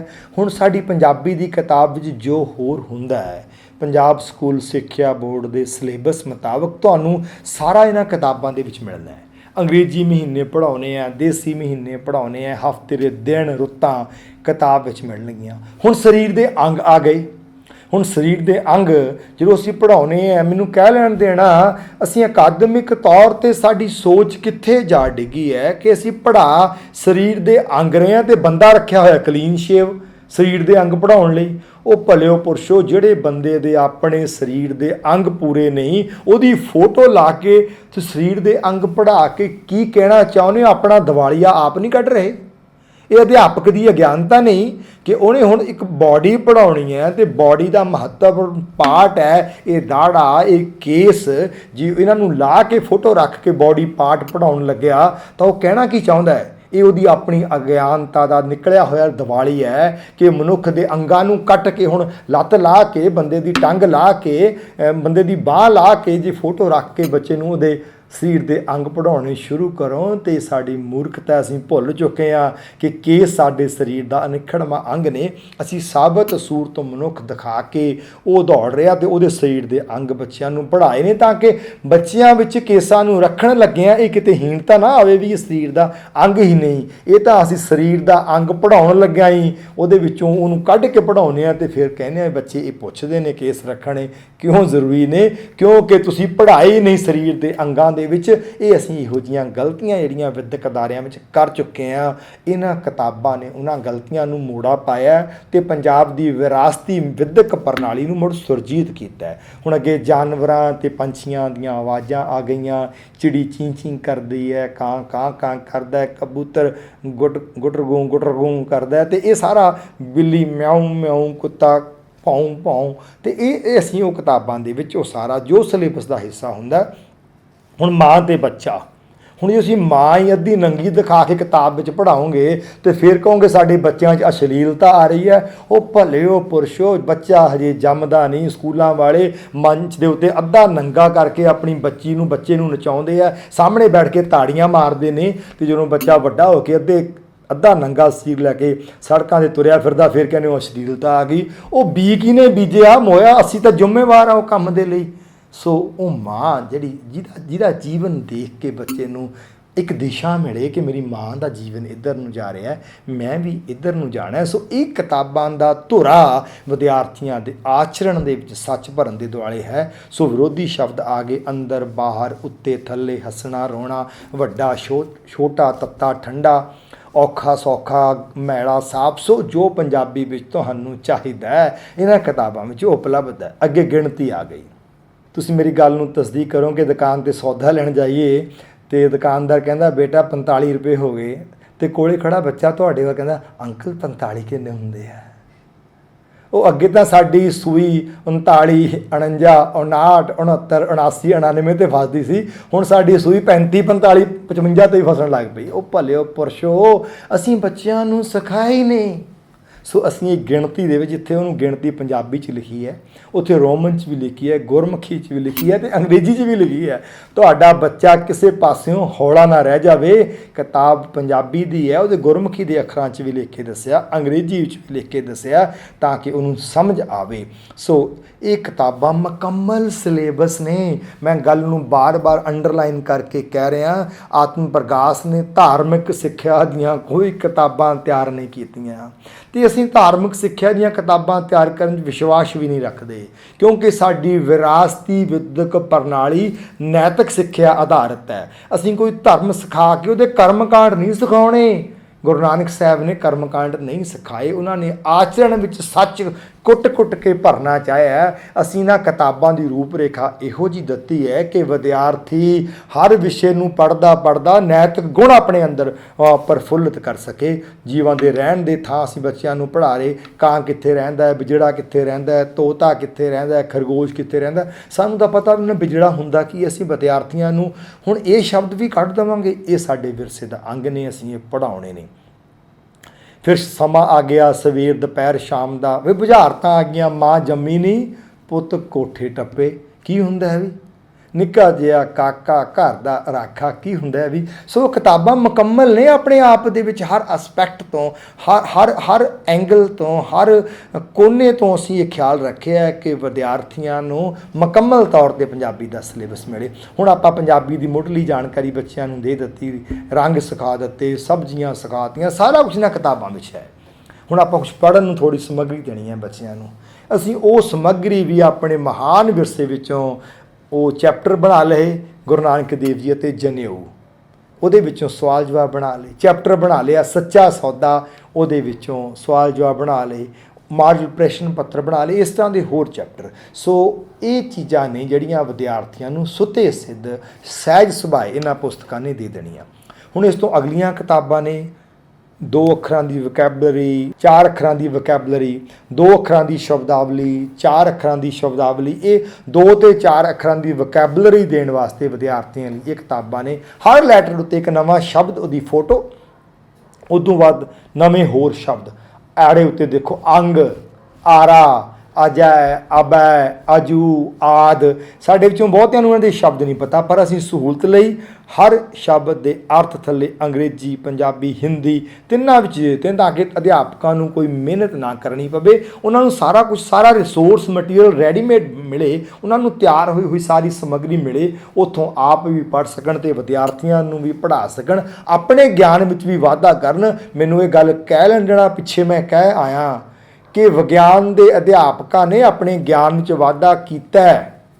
ਤੁਸੀਂ ਜਿਹੜਾ ਵਿਗਿਆਨ ਪੜ੍ਹਿਆ ਸੀ, ਅੱਜ ਆਪਣੇ ਬੱਚੇ ਨੂੰ, ਆਪਣੇ ਪੋਤੇ ਨੂੰ ਵਿਗਿਆਨ ਪੜ੍ਹਾਉਣਾ ਹੋਵੇ, ਆਪਣੇ ਪੁੱਤਰ ਨੂੰ ਪੜ੍ਹਾਉਣਾ ਹੋਵੇ, ਤੁਹਾਨੂੰ ਪੜ੍ਹ ਕੇ ਪੜ੍ਹਾਉਣਾ ਪੈਂਦਾ। ਮੈਨੂੰ ਇਹ ਗੱਲ ਕਹਿ ਲੈਣ ਦੇਣਾ, ਅਸੀਂ ਜਿਹੜਾ ਵਿਗਿਆਨ ਅਸੀਂ ਪੜ੍ਹਿਆ ਸੀ, ਅੱਜ ਦੇ ਵਿਗਿਆਨ ਵਿੱਚ ਫਰਕ ਹੈ। ਜਿਹੜੀ ਅੰਗਰੇਜ਼ੀ ਅਸੀਂ ਪੜ੍ਹੀ ਸੀ, ਅੱਜ ਦੀ ਅੰਗਰੇਜ਼ੀ ਵਿੱਚ ਫਰਕ ਹੈ। ਅਤੇ ਅਸੀਂ ਭਾਵੇਂ ਕਿੰਨੇ ਵੀ ਵਧੀਆ ਸਕੂਲ 'ਚ ਕਿਉਂ ਨਾ ਪੜ੍ਹੇ ਹੋਈਏ, ਅਤੇ ਆਪਣੇ ਬੱਚੇ ਨੂੰ ਅੱਜ ਪ੍ਰਾਇਮਰੀ ਦੀ 8ਵੀਂ ਦੀ ਕਿਤਾਬ ਪੜ੍ਹਾਉਣ ਲੱਗੇ ਸਾਨੂੰ ਮੁੜ ਕੇ ਪੜ੍ਹਨਾ ਪੈਂਦਾ ਹੈ, ਪਰ ਪੰਜਾਬੀ ਦੀ ਕਿਤਾਬ ਪੜ੍ਹਾਉਣ ਲਈ ਸਾਨੂੰ ਪੜ੍ਹਨਾ ਨਹੀਂ ਪੈਂਦਾ। ਕੀ ਮਤਲਬ ਹੈ ਇਹਦਾ? ਮਤਲਬ ਬਿਲਕੁਲ ਸਾਫ਼ ਅਤੇ ਚਿੱਟਾ ਸਪਸ਼ਟ ਹੈ ਕਿ ਬਾਕੀ ਵਿਸ਼ਿਆਂ ਦੇ ਵਿੱਚ ਵਿਕਾਸ ਆਇਆ, ਅਸੀਂ ਗੁਰਮੁਖੀ ਦੇ ਵਿਕਾਸ ਵੱਲ ਨੂੰ ਨਹੀਂ ਤੁਰੇ। ਅਤੇ ਜੇ ਕੋਈ ਤੁਰਨ ਦੀ ਕੋਸ਼ਿਸ਼ ਕਰਦਾ, ਸੋਚਦਾ ਵੀ ਇਹ ਬੜਾ ਔਖਾ ਹੋ ਗਿਆ ਜੀ, ਪਤਾ ਨਹੀਂ ਕੀ ਸਿਰ 'ਤੇ 100 ਘੜਾ ਪਾਣੀ ਦਾ ਡਿੱਗ ਗਿਆ, ਕਿਉਂਕਿ ਸਾਨੂੰ ਮਿਹਨਤ ਕਰਨੀ ਪੈਣੀ ਹੈ। ਵਿਗਿਆਨ ਵਾਲਾ ਨਹੀਂ ਕਰਦਾ, ਮੈਥਮੈਟਿਕਸ ਵਾਲਾ ਨਹੀਂ ਕਰਦਾ, ਕੈਮਿਸਟਰੀ ਵਾਲਾ ਨਹੀਂ ਕਰਦਾ ਹੈ, ਅਤੇ ਪੰਜਾਬੀ ਵਾਲਾ ਕਿਉਂ ਨਹੀਂ ਕਰਦਾ? ਉਹਨੂੰ ਕਿਉਂ ਨਹੀਂ ਕਰਨੀ ਚਾਹੀਦੀ? ਉਹਨੂੰ ਆਪਣੀਆਂ ਕਿਤਾਬਾਂ ਵਿੱਚ ਹਰ ਸਾਲ ਵਿਕਾਸ ਕਰਨਾ ਚਾਹੀਦਾ, ਤਾਂ ਕਿ ਅਸੀਂ ਉਸ ਦਿਸ਼ਾ ਵੱਲ ਵੱਧ ਜਾਈਏ ਜਿੱਥੋਂ ਸਾਨੂੰ ਲੈਟਰਾਂ ਨੇ ਭਵਾ ਕੇ ਮਾਰਿਆ ਸੀ ਪਿਛਾਂ, ਉੱਧਰ ਨੂੰ ਅਸੀਂ ਕਿਵੇਂ ਵਧਣਾ ਹੈ। ਇਹ ਵਧਣ ਦੇ ਲਈ ਆਤਮ ਪ੍ਰਕਾਸ਼ ਟੀਮ ਉਪਰਾਲਾ ਕਰ ਰਹੀ ਹੈ। ਦੇਸ਼ ਵਿਦੇਸ਼ ਦੇ ਸੈਂਕੜੇ ਸਕੂਲਾਂ ਨੇ ਇਸ ਨੂੰ ਅਪਣਾ ਲਿਆ ਅਤੇ ਸਾਨੂੰ ਆਸ ਹੈ ਕਿ ਸ਼੍ਰੋਮਣੀ ਗੁਰਦੁਆਰਾ ਪ੍ਰਬੰਧਕ ਕਮੇਟੀ ਸਾਡਾ ਇੱਕ ਨਾਮਵਰ ਅਦਾਰਾ, ਅਤੇ ਤੁਸੀਂ ਉਹਨਾਂ ਦੇ ਜ਼ਿੰਮੇਵਾਰ ਅਧਿਆਪਕ ਬੈਠੇ ਹੋ। ਤੁਸੀਂ ਆਪਣੇ ਵਿਦਿਆਰਥੀਆਂ ਨੂੰ ਅਬਾ, ਆਜੂ ਆਦਿ ਇਹਨਾਂ ਸ਼ਬਦਾਂ ਦਾ ਗਿਆਨ ਦੇਣ ਵਿੱਚ ਇਹਨਾਂ ਕਿਤਾਬਾਂ ਦੇ ਰਾਹੀਂ ਸਫਲ ਹੋਵੋਗੇ। ਐੜਾ ਆਲਮ, ਐੜਾ ਆਦਿਤ ਵੀ ਸੂਰਜ ਹੁੰਦਾ ਹੈ। ਹੁਣ ਸਾਡੇ ਜੋ ਕਿੰਨਿਆਂ ਨੂੰ ਪਤਾ ਹੈ ਆਦਿਤ ਸੂਰਜ ਹੁੰਦਾ ਕਿ ਨਹੀਂ? ਮੈਂ ਫੇਰ ਗੱਲ ਕਹਾਂ, ਮੈਂ ਅੰਗਰੇਜ਼ੀ ਦਾ ਕੋਈ ਨਵਾਂ ਸ਼ਬਦ ਬੋਲ ਕੇ ਕਹਾਂ ਵੀ ਆਹ ਸੁਣ ਦੇਖੋ ਨਵਾਂ ਸ਼ਬਦ, ਝੱਟ ਅਸੀਂ ਕਲਮ ਲੈ ਕੇ ਲਿਖਾਂਗੇ, ਮੈਨੂੰ ਯਾਦ ਕਰ ਲਈਏ। ਵਿਦਿਆਰਥੀਆਂ ਨੂੰ ਕਹਾਂਗੇ ਨੋਟ ਕਰੋ, ਅਤੇ ਇਹੀ ਫਿਤਰਤ ਸਾਨੂੰ ਅਪਣਾਉਣੀ ਪੈਣੀ ਹੈ। ਗੁਰਮੁਖੀ ਵਿੱਚ ਹੀ ਨਵਾਂ ਸ਼ਬਦ ਜਦੋਂ ਧਿਆਨ ਵਿੱਚ ਆਵੇ ਲਿਖੋ, ਅਭਿਆਸ ਕਰੋ ਅਤੇ ਉਹਨੂੰ ਆਪਣੀ ਵਰਤੋਂ ਵਿੱਚ ਲਿਆਉਣਾ ਸ਼ੁਰੂ ਕਰੋ। ਸਾਨੂੰ ਪਤਾ ਹੋਵੇ ਆਕਰਖ ਕੀ ਹੁੰਦਾ ਹੈ, ਸਾਨੂੰ ਪਤਾ ਹੋਵੇ ਉਦਕਰਖ ਕੀ ਹੁੰਦਾ ਹੈ। ਜਬ ਉਦਕਰਖ ਕਰਾ ਕਰਤਾਰਾ ਪ੍ਰਜਾ ਧਰਤ ਤਬ ਦੇਹ ਅਪਾਰਾ, ਜਬ ਆਕਰਖ ਕਰਤ ਹੂੰ ਕਬ ਹੂੰ ਤੁਮ ਮੈਂ ਮਿਲਤ ਦੇਹ ਤਰਸਬ ਹੂੰ। ਇਹ ਉਦਕਰਖ ਅਤੇ ਅਕਰਖ ਅਕਾਲ ਪੁਰਖ ਦੀਆਂ ਤਾਕਤਾਂ ਨੇ, ਵਿਗਿਆਨ ਦੇ ਨਿਯਮ ਨੇ। ਇਹਨਾਂ ਨੂੰ ਵਿਦਿਆਰਥੀਆਂ ਨੇ ਵਿਗਿਆਨ ਵਿੱਚ ਪੜ੍ਹਨਾ ਅਤੇ ਇਹਨਾਂ ਸ਼ਬਦਾਂ ਦਾ ਗਿਆਨ ਵਿਦਿਆਰਥੀਆਂ ਨੂੰ ਅਸੀਂ ਇਹਨਾਂ ਪੁਸਤਕਾਂ ਦੇ ਵਿੱਚ ਦਿੱਤਾ ਹੈ। ਨੰਗਾ ਹੁਣ ਦੇਖੋ ਕੀ ਹੈ, ਅਸੀਂ ਜਦੋਂ ਕਾਇਦੇ ਪੜ੍ਹਾਉਂਦੇ ਹਾਂ, ਨਾਣਾ ਖਾਲੀ, ਨੰਗਾ ਖਾਲੀ, ਨੰਨਾ ਖਾਲੀ, ਰਾੜਾ ਖਾਲੀ, ਇਹ ਕੀ ਹੈ? ਉਹ ਭਲਿਓ ਪੁਰਸ਼ੋ, ਕਦੀ ਕੋਈ ਅੱਖਰ ਖਾਲੀ ਵੀ ਹੁੰਦਾ, ਮੱਤ ਮਾਰੇਗੀ ਸਾਡੀ। ਵਿਦਿਆਰਥੀਆਂ ਨੂੰ ਪੜ੍ਹਾਈਏ ਕਿ ਜਿਹੜੀ ਗੱਲ ਸੱਚੀ ਹੈ ਉਹਨੂੰ ਲਿਖੀਏ। ਨੰਗਾ ਖਾਲੀ ਨਹੀਂ ਹੋ ਸਕਦਾ, ਨਾਣਾ ਖਾਲੀ ਨਹੀਂ ਹੋ ਸਕਦਾ, ਜਿਹੜੀ ਕਿ ਅੱਜ ਹਰ ਸਕੂਲ 'ਚ ਪੜ੍ਹਾਈ ਜਾਂਦੀ ਹੈ। ਅਸੀਂ ਭੁੱਲ ਗਏ, ਸਾਡੇ ਪਿਤਾ ਜੀ ਤਾਂ ਬਾਣੀ ਲਿਖਣ ਲੱਗਿਆ ਨੰਗਾ ਗਿਆਨੀ, ਉਹਦੇ ਨਾਲ ਵੀ ਸਿਹਾਰੀ ਲਾ ਕੇ ਉਹਦੀ ਮਹਾਰਨੀ ਵੀ ਤੁਹਾਨੂੰ ਬੁਲਾ ਦਿੱਤੀ ਹੈ, ਉਹਦੇ ਉੱਤੇ ਵੀ ਸਾਨੂੰ ਮਹਾਨ ਵੋਕੈਬਲਰੀ ਦਿੱਤੀ ਹੈ। ਦੱਸਣਾ ਤਾਂ ਅਸੀਂ ਆਪਣੇ ਵਿਦਿਆਰਥੀਆਂ ਨੂੰ ਇਹ ਸੀ ਕਿ ਅਜੋਕੀ ਪੰਜਾਬੀ ਵਿੱਚ ਨੰਗਾ, ਨੰਨਾ, ਨਾਣਾ ਅਤੇ ਰਾੜਾ ਇਹ ਸ਼ਬਦ ਦੇ ਆਰੰਭ ਵਿੱਚ ਇਹਨਾਂ ਦੀ ਵਰਤੋਂ ਨਹੀਂ ਹੁੰਦੀ। ਸ਼ਬਦ ਜੋੜ ਵਿੱਚ ਇਹ ਸ਼ਬਦ ਇੰਝ ਆਉਂਦੇ ਨੇ, ਪਰ ਅਸੀਂ ਕੀ ਕਹਿਣਾ ਸ਼ੁਰੂ ਕਰਤਾ? ਨਾਣਾ ਖਾਲੀ, ਰਾੜਾ ਖਾਲੀ। ਉਹ ਭਲਿਓ ਪੁਰਸ਼ੋ, ਇਹਨਾਂ ਕਿਤਾਬਾਂ ਨੇ ਇਹ ਦੱਸਿਆ ਹੈ ਕਿ ਸ਼ਬਦ ਜੋੜ ਵਿੱਚ ਨੰਗਾ ਦੀ ਵਰਤੋਂ ਕਿਵੇਂ ਕਰਨੀ ਹੈ। ਕੰਗਣ, ਵਾਂਗਣ, ਧਿੰਗਾਣਾ, ਇਸੇ ਤਰ੍ਹਾਂ ਨੰਨਾ, ਜੰਝ, ਉਂਝ, ਇੰਝ, ਇਸੇ ਤਰ੍ਹਾਂ ਨਾਣਾ, ਪਾਣੀ, ਤਣ, ਸਣ, ਰਾਣੀ, ਇਸੇ ਤਰ੍ਹਾਂ ਰਾੜਾ। ਸੋ ਇਹ ਕਿਤਾਬਾਂ ਨੇ ਸਾਡੇ ਵਿਰਸੇ ਨੂੰ, ਗਵਾਚਦੇ ਵਿਰਸੇ ਨੂੰ, ਗਵਾਚ ਦੀ ਸ਼ਬਦਾਵਲੀ ਨੂੰ ਸੰਭਾਲਿਆ ਅਤੇ ਪਕੜਿਆ। ਇਹਨਾਂ ਕਿਤਾਬਾਂ ਮੁੱਢਲੀਆਂ ਨੂੰ ਪੜ੍ਹਾਉਣ ਤੋਂ ਬਾਅਦ ਅਸੀਂ ਸੁਲੇਖ ਮਾਲਾਵਾਂ ਤਿਆਰ ਕੀਤੀਆਂ ਨੇ। ਅਸੀਂ ਸਕੂਲਾਂ ਵਿੱਚ ਵਿਦਿਆਰਥੀਆਂ ਦੀ ਲਿਖਾਈ ਸੁਧਾਰਨ ਲਈ ਸੁਲੇਖ ਮਾਲਾਵਾਂ ਯੂਜ਼ ਕਰਦੇ ਹਾਂ। ਸੋ ਆਤਮ ਪ੍ਰਕਾਸ਼ ਦੀਆਂ ਤਿਆਰ ਕੀਤੀਆਂ ਸੁਲੇਖ ਮਾਲਾਵਾਂ ਬਿਲਕੁਲ ਵੱਖਰੀ ਕਿਸਮ ਦੀਆਂ ਨੇ। ਬਣਤਰ 4 ਲਾਈਨਾਂ ਵਾਲੀ ਹੈ ਔਰ ਸੁਨੇਹੇ ਵਡਮੁੱਲੇ ਨੇ। ਅਸੀਂ ਸਕੂਲਾਂ ਵਿੱਚ ਵਰਤੀਆਂ ਜਾਂਦੀਆਂ ਮਾਲਾਵਾਂ, ਸੁਲੇਖ ਮਾਲਾਵਾਂ ਦੇ ਵਿੱਚ ਕੀ ਪੜ੍ਹਾਉਂਦੇ ਆ? ਰਾਮ ਕੇਲਾ ਖਾਂਦਾ ਹੈ, ਲਿਖੋ ਬਈ। ਸੀਤਾ ਕੱਪੜੇ ਧੋਂਦੀ ਹੈ, ਲਿਖੋ ਬਈ। ਸ਼ਾਮ ਸਾਈਕਲ ਚਲਾਉਂਦਾ ਹੈ, ਉਹਨੂੰ ਲਿਖੋ ਉਹ ਭਲਿਓ ਪਿਰਸ਼ੋ ਆਰਾਮ ਦਾ ਖਾਧਾ ਕੇਲਾ ਸ਼ਾਮ ਦਾ ਚਲਾਇਆ ਸਾਈਕਲ ਤੇ, ਸੀਤਾ ਦੇ ਧੋਤੇ ਕੱਪੜੇ ਤੁਹਾਡੇ ਕਿਸੇ ਕੰਮ ਨਹੀਂ ਆਉਣੇ, ਕੰਮ ਆਉਣਾ ਹੈ ਗੁਰੂ ਨਾਨਕ ਪਿਤਾ ਜੀ ਦਾ ਦਿੱਤਾ ਗਿਆਨ। ਇਹਨਾਂ ਸੁਲੇਖ ਮਾਲਾਵਾਂ ਵਿੱਚ ਅਸੀਂ 120 ਵਿਸ਼ੇ ਕਵਰ ਕੀਤੇ ਨੇ ਜੋ ਵਿਦਿਆਰਥੀ ਦੀ ਰੋਜ਼ ਦੀ ਜ਼ਿੰਦਗੀ ਨਾਲ ਸੰਬੰਧਿਤ ਨੇ, ਹਰ ਰੋਜ਼ ਦੀ ਜ਼ਿੰਦਗੀ ਨਾਲ ਸੰਬੰਧਿਤ ਨੇ। ਟਾਈਟਲ ਕੀ ਹੈ? ਸਵੇਰੇ ਉੱਠਣ ਸਮੇਂ, ਖਾਣਾ ਖਾਣ ਸਮੇਂ, ਪਾਣੀ ਪੀਣ ਸਮੇਂ, ਖੇਡਣ ਸਮੇਂ ਜੋ ਵਿਦਿਆਰਥੀ ਕਰਦਾ ਉਸ ਵੇਲੇ ਉਹਦੀ ਮਨੋਵਿਰਤੀ ਕੀ ਹੋਵੇ, ਉਹਦੇ ਹਿਰਦੇ ਵਿੱਚ ਕੀ ਚੱਲ ਰਿਹਾ ਹੋਵੇ, ਉਹ ਗੁਰਬਾਣੀ ਦੇ ਉਹ ਫਰਮਾਨ ਵਿਦਿਆਰਥੀ ਨੇ ਲਿਖਣੇ ਹੈ। ਸਵੇਰੇ ਉੱਠਣ ਸਮੇਂ ਕੀ ਧਿਆਨ ਹੋਵੇ, ਇਹ ਅਰਦਾਸ ਕਰਨੀ ਹੈ, ਸੱਚੇ ਪਾਤਸ਼ਾਹ ਕਿਰਪਾ ਕਰੋ, ਬੈਠਤ ਉਠਤ ਸੋਵਤ ਜਾਗਤ ਵਿਸਰ ਨਾਹੀਂ ਤੂੰ ਸਾਸ ਗਰਾਸਾ। ਜਿਨ੍ਹਾਂ ਘਰਾਂ ਦੇ ਵਿੱਚ ਬੱਚੇ ਉੱਠਦਿਆਂ ਸਾਰ ਚੌਂਕੜਾ ਮਾਰ ਕੇ ਪਰਮਾਤਮਾ ਦੇ ਚਰਨਾਂ ਵਿੱਚ ਜੁੜਦੇ ਨੇ, ਉਹਨਾਂ ਘਰਾਂ ਦੇ ਵਿਹੜੇ ਦੀਆਂ ਰੌਣਕਾਂ ਵੱਖਰੀਆਂ ਨੇ, ਉਹਨਾਂ ਦੇ ਘਰ ਦੀ ਸ਼ਾਂਤੀ ਵੱਖਰੀ ਹੈ, ਉਹਨਾਂ ਦਾ ਆਨੰਦ ਵੱਖਰਾ ਹੈ। ਇਹ ਵਿਦਿਆ ਤੁਸੀਂ ਦੇਣੀ ਸੀ, ਮੈਂ ਦੇਣੀ ਸੀ। ਸਕੂਲਾਂ ਵਿੱਚ ਅਸੀਂ ਤਾਂ ਆਰਾਮ ਨੂੰ ਕਿਲਾ ਖਵਾਉਂਦੇ ਰਹੇ, ਸ਼ਾਮ ਦਾ ਸਾਈਕਲ ਚਲਾਉਂਦੇ ਰਹੇ, ਦੱਸਿਆ ਹੀ ਨਹੀਂ ਕਿ ਉੱਠਦੇ ਸਾਰ ਪਰਮੇਸ਼ਰ ਦੇ ਚਰਨਾਂ ਦੇ ਵਿੱਚ ਸੁਰਤ ਨੂੰ ਜੋੜ ਕੇ ਆਪਣੇ ਅੰਦਰ ਸ਼ਾਂਤ ਕਰਨਾ ਤੇ ਪੋਜ਼ਿਟਿਵਿਟੀ ਨੂੰ ਸੰਗ੍ਰਹਿ ਕਰਨਾ। ਇਹ ਬੱਚਿਆਂ ਨੇ ਇਸ ਤਰ੍ਹਾਂ ਉਹਦੀ ਰਾਈਟਿੰਗ ਕਰਨੀ ਹੈ। ਇਸ ਤਰ੍ਹਾਂ ਵੱਖ-ਵੱਖ ਵਿਸ਼ੇ ਨੇ। ਆਪਣੇ ਚਿਹਰੇ ਦੀ ਸੁੰਦਰਤਾ ਤੱਕਣ ਸਮੇਂ ਬਈ ਸੋਹਣੇ ਕੌਣ ਨੇ? ਸੋਹਣੇ ਉਹੀ ਨੇ ਸੇਈ ਸੁੰਦਰ ਸੋਹਣੇ ਸਾਧ ਸੰਗ ਜਿਨ ਬਹਿਣੇ, ਜਿਹੜੇ ਸੰਗਤ ਵਿੱਚ ਭਲੇ ਪੁਰਸ਼ਾਂ ਦੀ ਸੰਗਤ ਵਿੱਚ ਸੁਲਝੇ ਹੋਏ ਲੋਕਾਂ ਦੀ ਸੰਗਤ ਵਿੱਚ ਜਾ ਕੇ ਬੈਠਦੇ ਆ, ਉਹ ਸੋਹਣੇ ਨੇ। ਸੋ ਇਹ ਗੱਲਾਂ ਇਹਨਾਂ ਕਿਤਾਬਾਂ ਨੇ ਸੁਲੇਖ ਮਾਲਾਵਾਂ ਰਾਹੀਂ ਸਿਖਾਤੀਆਂ। ਮੈਂ ਸਿਰਫ ਤੁਹਾਨੂੰ 2 ਉਹਦੇ ਚੈਪਟਰ ਤੁਹਾਨੂੰ ਦਰਸ਼ਨ ਕਰਾਏ ਨੇ, ਪੰਛੀ ਝਾਤ ਦਿੱਤੀ ਹੈ। 120 ਚੈਪਟਰ ਨੇ ਇਹਨਾਂ ਕਿਤਾਬਾਂ ਵਿੱਚ ਜਿਹੜੇ ਤੁਸੀਂ ਵਿਦਿਆਰਥੀਆਂ ਨੂੰ ਪੜ੍ਹਾਉਣੇ ਨੇ। ਅੱਗੇ ਆ ਗਈਆਂ ਆਰਟਸ ਦੀਆਂ ਕਿਤਾਬਾਂ। ਅਸੀਂ ਬੱਚਿਆਂ ਨੂੰ ਰੰਗ ਭਰਾਉਣੇ ਆ। ਸੋ ਰੰਗ ਭਰਾਉਣ ਲਈ ਬੜਾ ਨਵੇਕਲਾ ਢੰਗ ਆਤਮ ਪ੍ਰਕਾਸ਼ ਨੇ ਚੁਣਿਆ। ਜੋ ਡਰਾਇੰਗ ਦੀ ਕਾਪੀ 'ਤੇ ਤੁਸੀਂ ਕਰਾਉਨੇ ਹੋ ਉਸੇ ਤਰ੍ਹਾਂ ਬੜੇ ਮੋਟੇ ਕਾਗਜ਼ 'ਤੇ ਛਪੀਆਂ ਰੰਗਦਾਰ ਇਹ ਕਿਤਾਬਾਂ ਤੁਹਾਡੇ ਵਿਦਿਆਰਥੀਆਂ ਨੂੰ ਸਾਰਾ ਕੁਝ ਪੜ੍ਹਾਉਣਗੀਆਂ। ਸਤਰੰਗੀ ਪੀਂਘ ਵਿੱਚ ਰੰਗਾਂ ਦੀ ਜਾਣਕਾਰੀ ਕਰਵਾ ਦਿੱਤੀ। ਉਸ ਤੋਂ ਬਾਅਦ ਅਸੀਂ ਰੰਗ ਭਰਾਉਣਾ ਹੈ ਅਤੇ ਰੰਗ ਭਰਾਉਣ ਦੇ ਲਈ ਨਿਸ਼ਾਨ ਸਾਹਿਬ ਵਿੱਚ ਰੰਗ ਭਰਾ ਲਿਆ। ਤੁਸੀਂ ਕੇਲੇ ਕਾਰਟੂਨ 'ਚ ਰੰਗ ਭਰਾ ਲਵੋ ਅਤੇ ਜਾਂ ਨਿਸ਼ਾਨ ਸਾਹਿਬ ਵਿੱਚ ਭਰਾ ਲਵੋ। ਤੁਹਾਡਾ ਢੰਗ ਬਦਲ ਗਿਆ। ਬੱਚੇ ਨੂੰ ਦਿਖਾ ਕੀ ਰਹੇ ਹੋ? ਹੁਣ ਉਹ ਇਸੇ ਕਾਰਟੂਨ 'ਤੇ ਕੰਮ ਨਹੀਂ ਕਰ ਰਿਹਾ, ਉਹ ਭਗੌਤੀ ਲਿਖਿਆ ਉੱਪਰ ਕਿਰਪਾਨ 'ਤੇ ਰੰਗ ਭਰ ਰਿਹਾ। ਕਲਰਡ ਕਿਤਾਬਾਂ ਨੇ ਰੰਗ ਕਿਵੇਂ ਭਰਨਾ ਬੱਚੇ ਨੂੰ ਦੱਸਿਆ ਹੋਇਆ। ਉੱਥੋਂ ਦੇਖ ਕੇ ਬੱਚੇ ਨੇ ਲਗਭਗ 13 ਤਰ੍ਹਾਂ ਦਾ ਆਰਟ ਹੈ। ਕਰਿਓਨ ਕਲਰਸ ਨੇ, ਵਾਟਰ ਕਲਰਸ ਨੇ, ਪੈਨਸਲ ਕਲਰਸ ਨੇ, ਗਲਿਟਰ ਪੈਨ ਹੈ, ਸਕੈਚ ਪੈਨ ਹੈ, ਥਰੈਡ ਦਾ ਆਰਟ ਹੈ, ਮਾਚ ਸਟਿਕ ਦਾ ਆਰਟ ਹੈ, ਕਾਟਨ ਦਾ ਆਰਟ ਹੈ। ਇਹਨਾਂ ਕਿਤਾਬਾਂ ਨੇ ਉਹ ਸਾਰੇ ਆਰਟ ਵਿੱਚ ਲੈ ਕੇ ਤੁਹਾਡੇ ਵਿਦਿਆਰਥੀ ਦੀ ਮੁਕੰਮਲ ਆਰਟ ਦੀ ਜਿਹੜੀ ਹੈ ਬਚਪਨ 'ਚ ਉਹਨੂੰ ਸਿਖਲਾਈ ਲੋੜੀਂਦੀ ਹੈ ਉਹ ਦੇ ਕੇ, ਪਰ ਉਹਦਾ ਧਿਆਨ ਜੋੜ ਕੇ ਰੱਖਿਆ ਉਹਦੇ ਅੰਦਰ ਨੈਤਿਕ ਕਦਰਾਂ ਕੀਮਤਾਂ ਪ੍ਰਫੁੱਲਤ ਕਰਨ ਦੇ ਲਈ।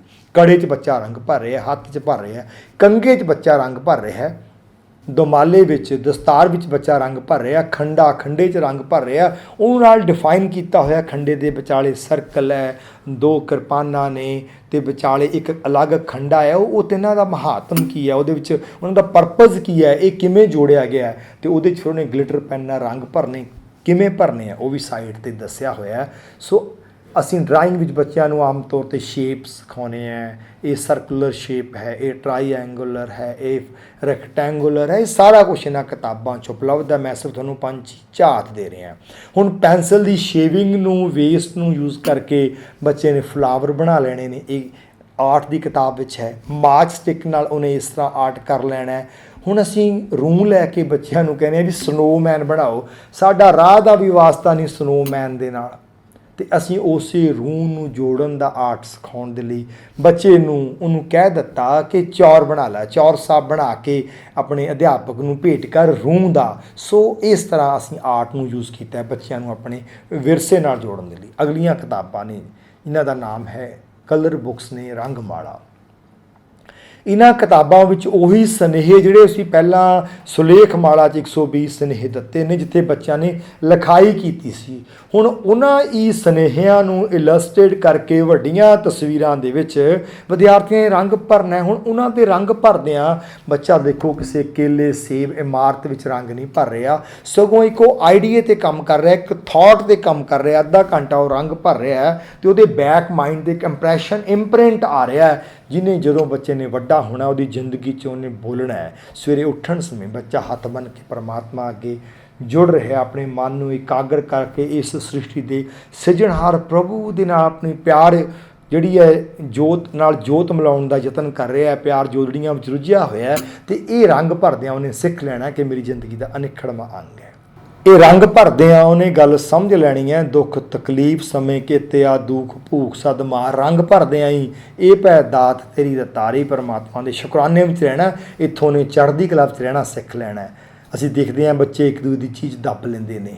ਕਿਤਾਬ ਇੱਕ ਚੈਪਟਰ ਹੈ ਕਿ ਪਰਾਈ ਅਮਾਨਤ ਦੱਬ ਲੈਣ ਦਾ ਮਨ ਕਰਨ ਸਮੇਂ ਬੱਚਾ ਅਰੇਜ਼ਰ ਤੇ ਵੀ ਮੈਂ ਉਹਦੀ ਰਬੜ ਹੀ ਚੱਕ ਕੇ ਦੱਬ ਲੈਣੀ ਹੈ, ਪੈਨਸਲ ਹੀ ਚੱਕ ਲੈਣੀ ਹੈ। ਇੱਥੋਂ ਹੀ ਇਹ ਮਾੜੀਆਂ ਆਦਤਾਂ ਵੱਧਦੀਆਂ ਨੇ ਤੇ ਫਿਰ ਦੇਸ਼ਾਂ ਨੂੰ ਦੱਬਣ ਤੱਕ ਪਹੁੰਚ ਜਾਂਦੀਆਂ ਨੇ, ਦੂਜੇ ਦਾ ਈਮਾਨ ਦੱਬਣ ਤੱਕ ਪਹੁੰਚ ਜਾਂਦੀਆਂ ਨੇ, ਆਪਣਾ ਈਮਾਨ ਗਵਾ ਦਿੰਦਾ ਮਨੁੱਖ। ਤੇ ਇੱਥੇ ਗੁਰਬਾਣੀ ਦੀ ਸਿੱਖਿਆ ਦੇ ਕੇ ਸਮਝਾਇਆ ਗਿਆ ਹੈ, ਪਰਾਈ ਅਮਾਨ ਕਿਉਂ ਰੱਖੀ ਹੈ, ਦਿੱਤੀ ਹੀ ਸੁੱਖ ਹੋਏ।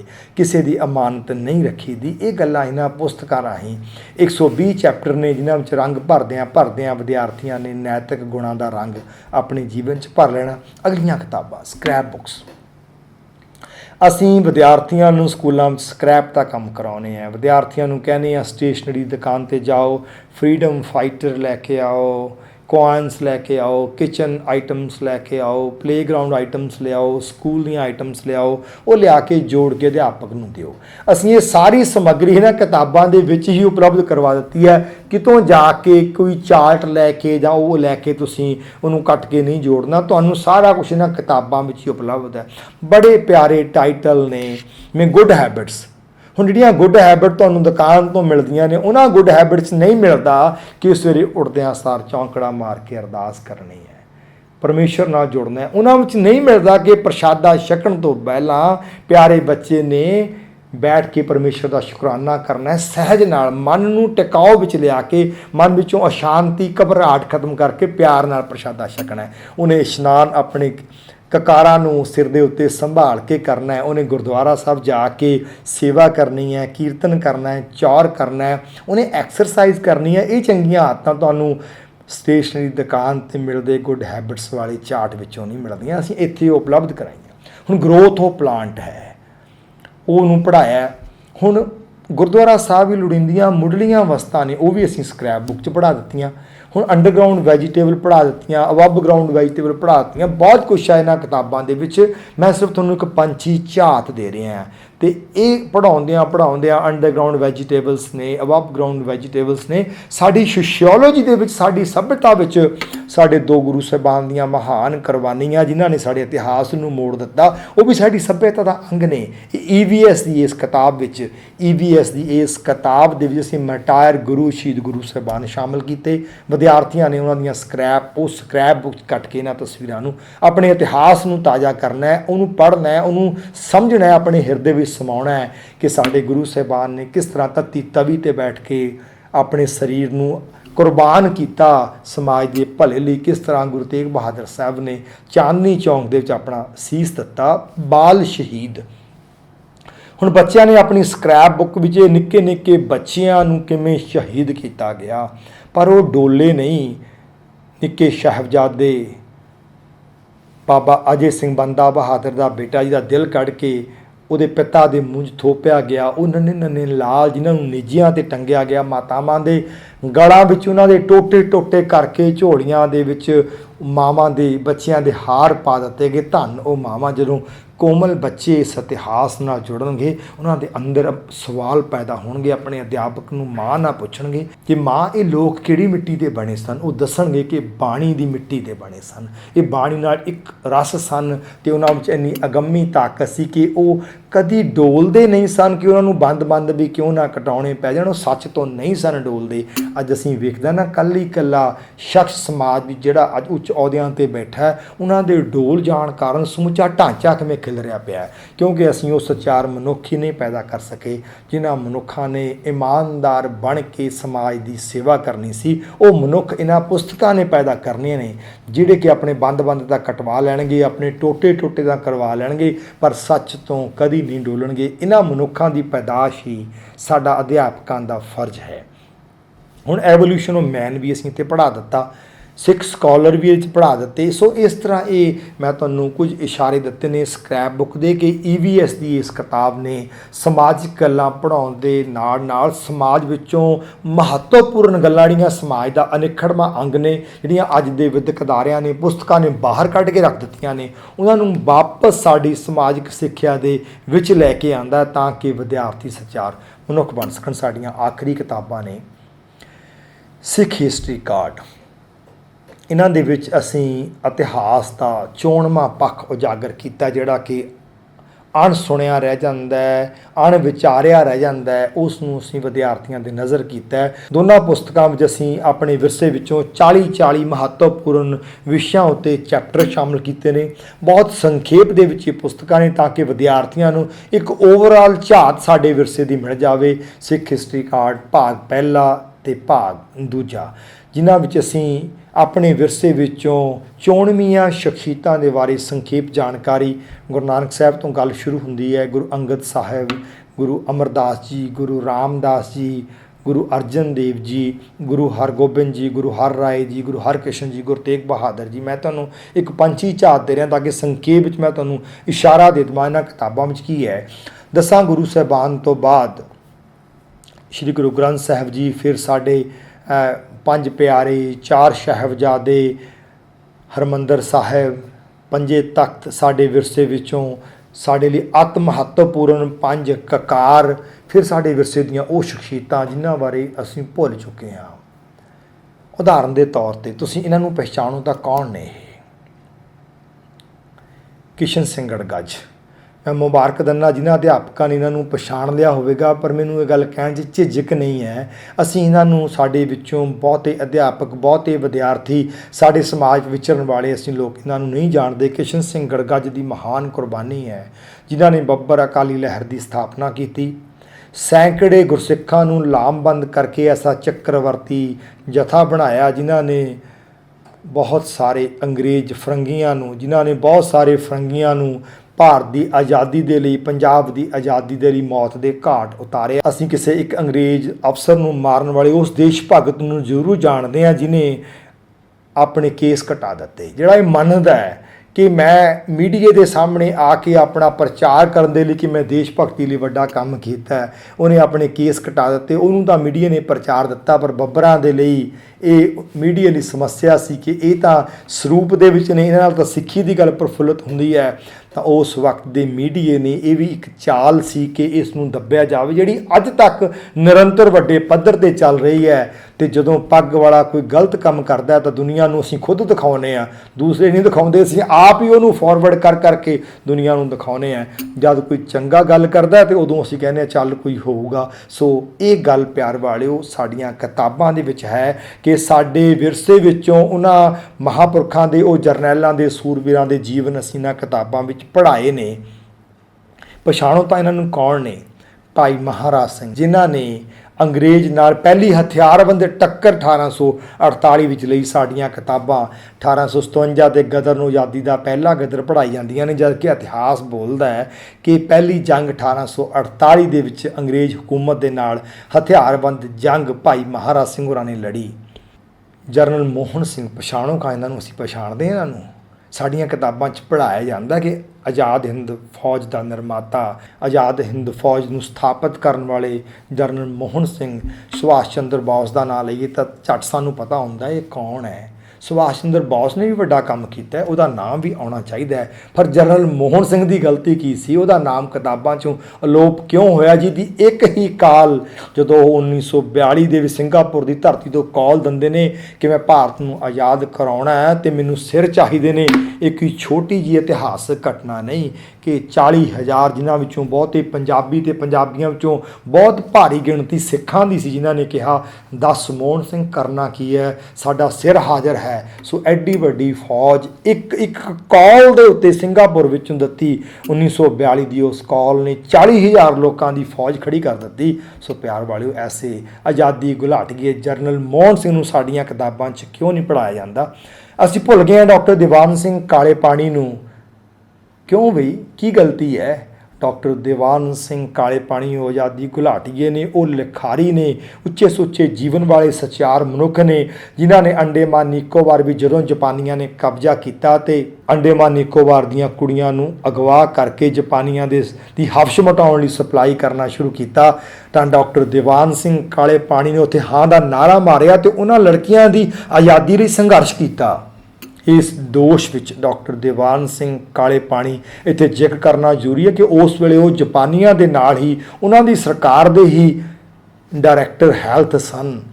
ਉਹਨਾਂ ਨੇ ਆਪਣਾ ਅਹੁਦਾ ਛੱਡਿਆ, ਆਪਣਾ ਅਸਤੀਫਾ ਲਿਖ ਕੇ ਜਾਪਾਨੀਆਂ ਦੇ ਮੱਥੇ ਤੇ ਮਾਰਿਆ ਤੇ ਦੱਸਿਆ ਕਿ ਮੈਂ ਐਸੀ ਸਰਕਾਰ ਨਾਲ ਕੰਮ ਨਹੀਂ ਕਰਾਂਗਾ ਜਿਹੜੀ ਸਰਕਾਰ ਦੇ ਅੰਦਰ ਮਨੁੱਖੀ ਕਦਰਾਂ ਕੀਮਤਾਂ ਦੀ ਸੋਝੀ ਹੋਈ ਨਹੀਂ, ਜਿਹੜੀ ਇਹ ਨਹੀਂ ਜਾਣਦੀ ਕਿ ਮੇਰੇ ਫਰਜ਼ ਕੀ ਨੇ। ਤੇ ਉਹ ਸੰਘਰਸ਼ ਲੜਿਆ ਤੇ ਡਾਕਟਰ ਦੀਵਾਨ ਸਿੰਘ ਕਾਲੇ ਪਾਣੀ ਦੀ ਸ਼ਹਾਦਤ ਕਿਸੇ ਵੀ ਤਰ੍ਹਾਂ ਬਾਬਾ ਬੰਦਾ ਸਿੰਘ ਬਹਾਦਰ ਦੀ ਸ਼ਹਾਦਤ ਤੋਂ ਘੱਟ ਨਹੀਂ, ਕਿਉਂਕਿ ਉਸੇ ਹੀ ਤਰ੍ਹਾਂ ਉਹਨਾਂ ਨੂੰ ਤਸੀਹੇ ਦੇ ਕੇ ਸ਼ਹੀਦ ਕੀਤਾ ਗਿਆ। ਡਾਕਟਰ ਦੀਵਾਨ ਸਿੰਘ ਕਾਲੇ ਪਾਣੀ ਨੂੰ ਕੁਰਸੀ 'ਤੇ ਬਿਠਾ ਕੇ ਪੱਟਾਂ ਥੱਲੇ ਅੱਗ ਲਾ ਦਿੱਤੀ ਗਈ।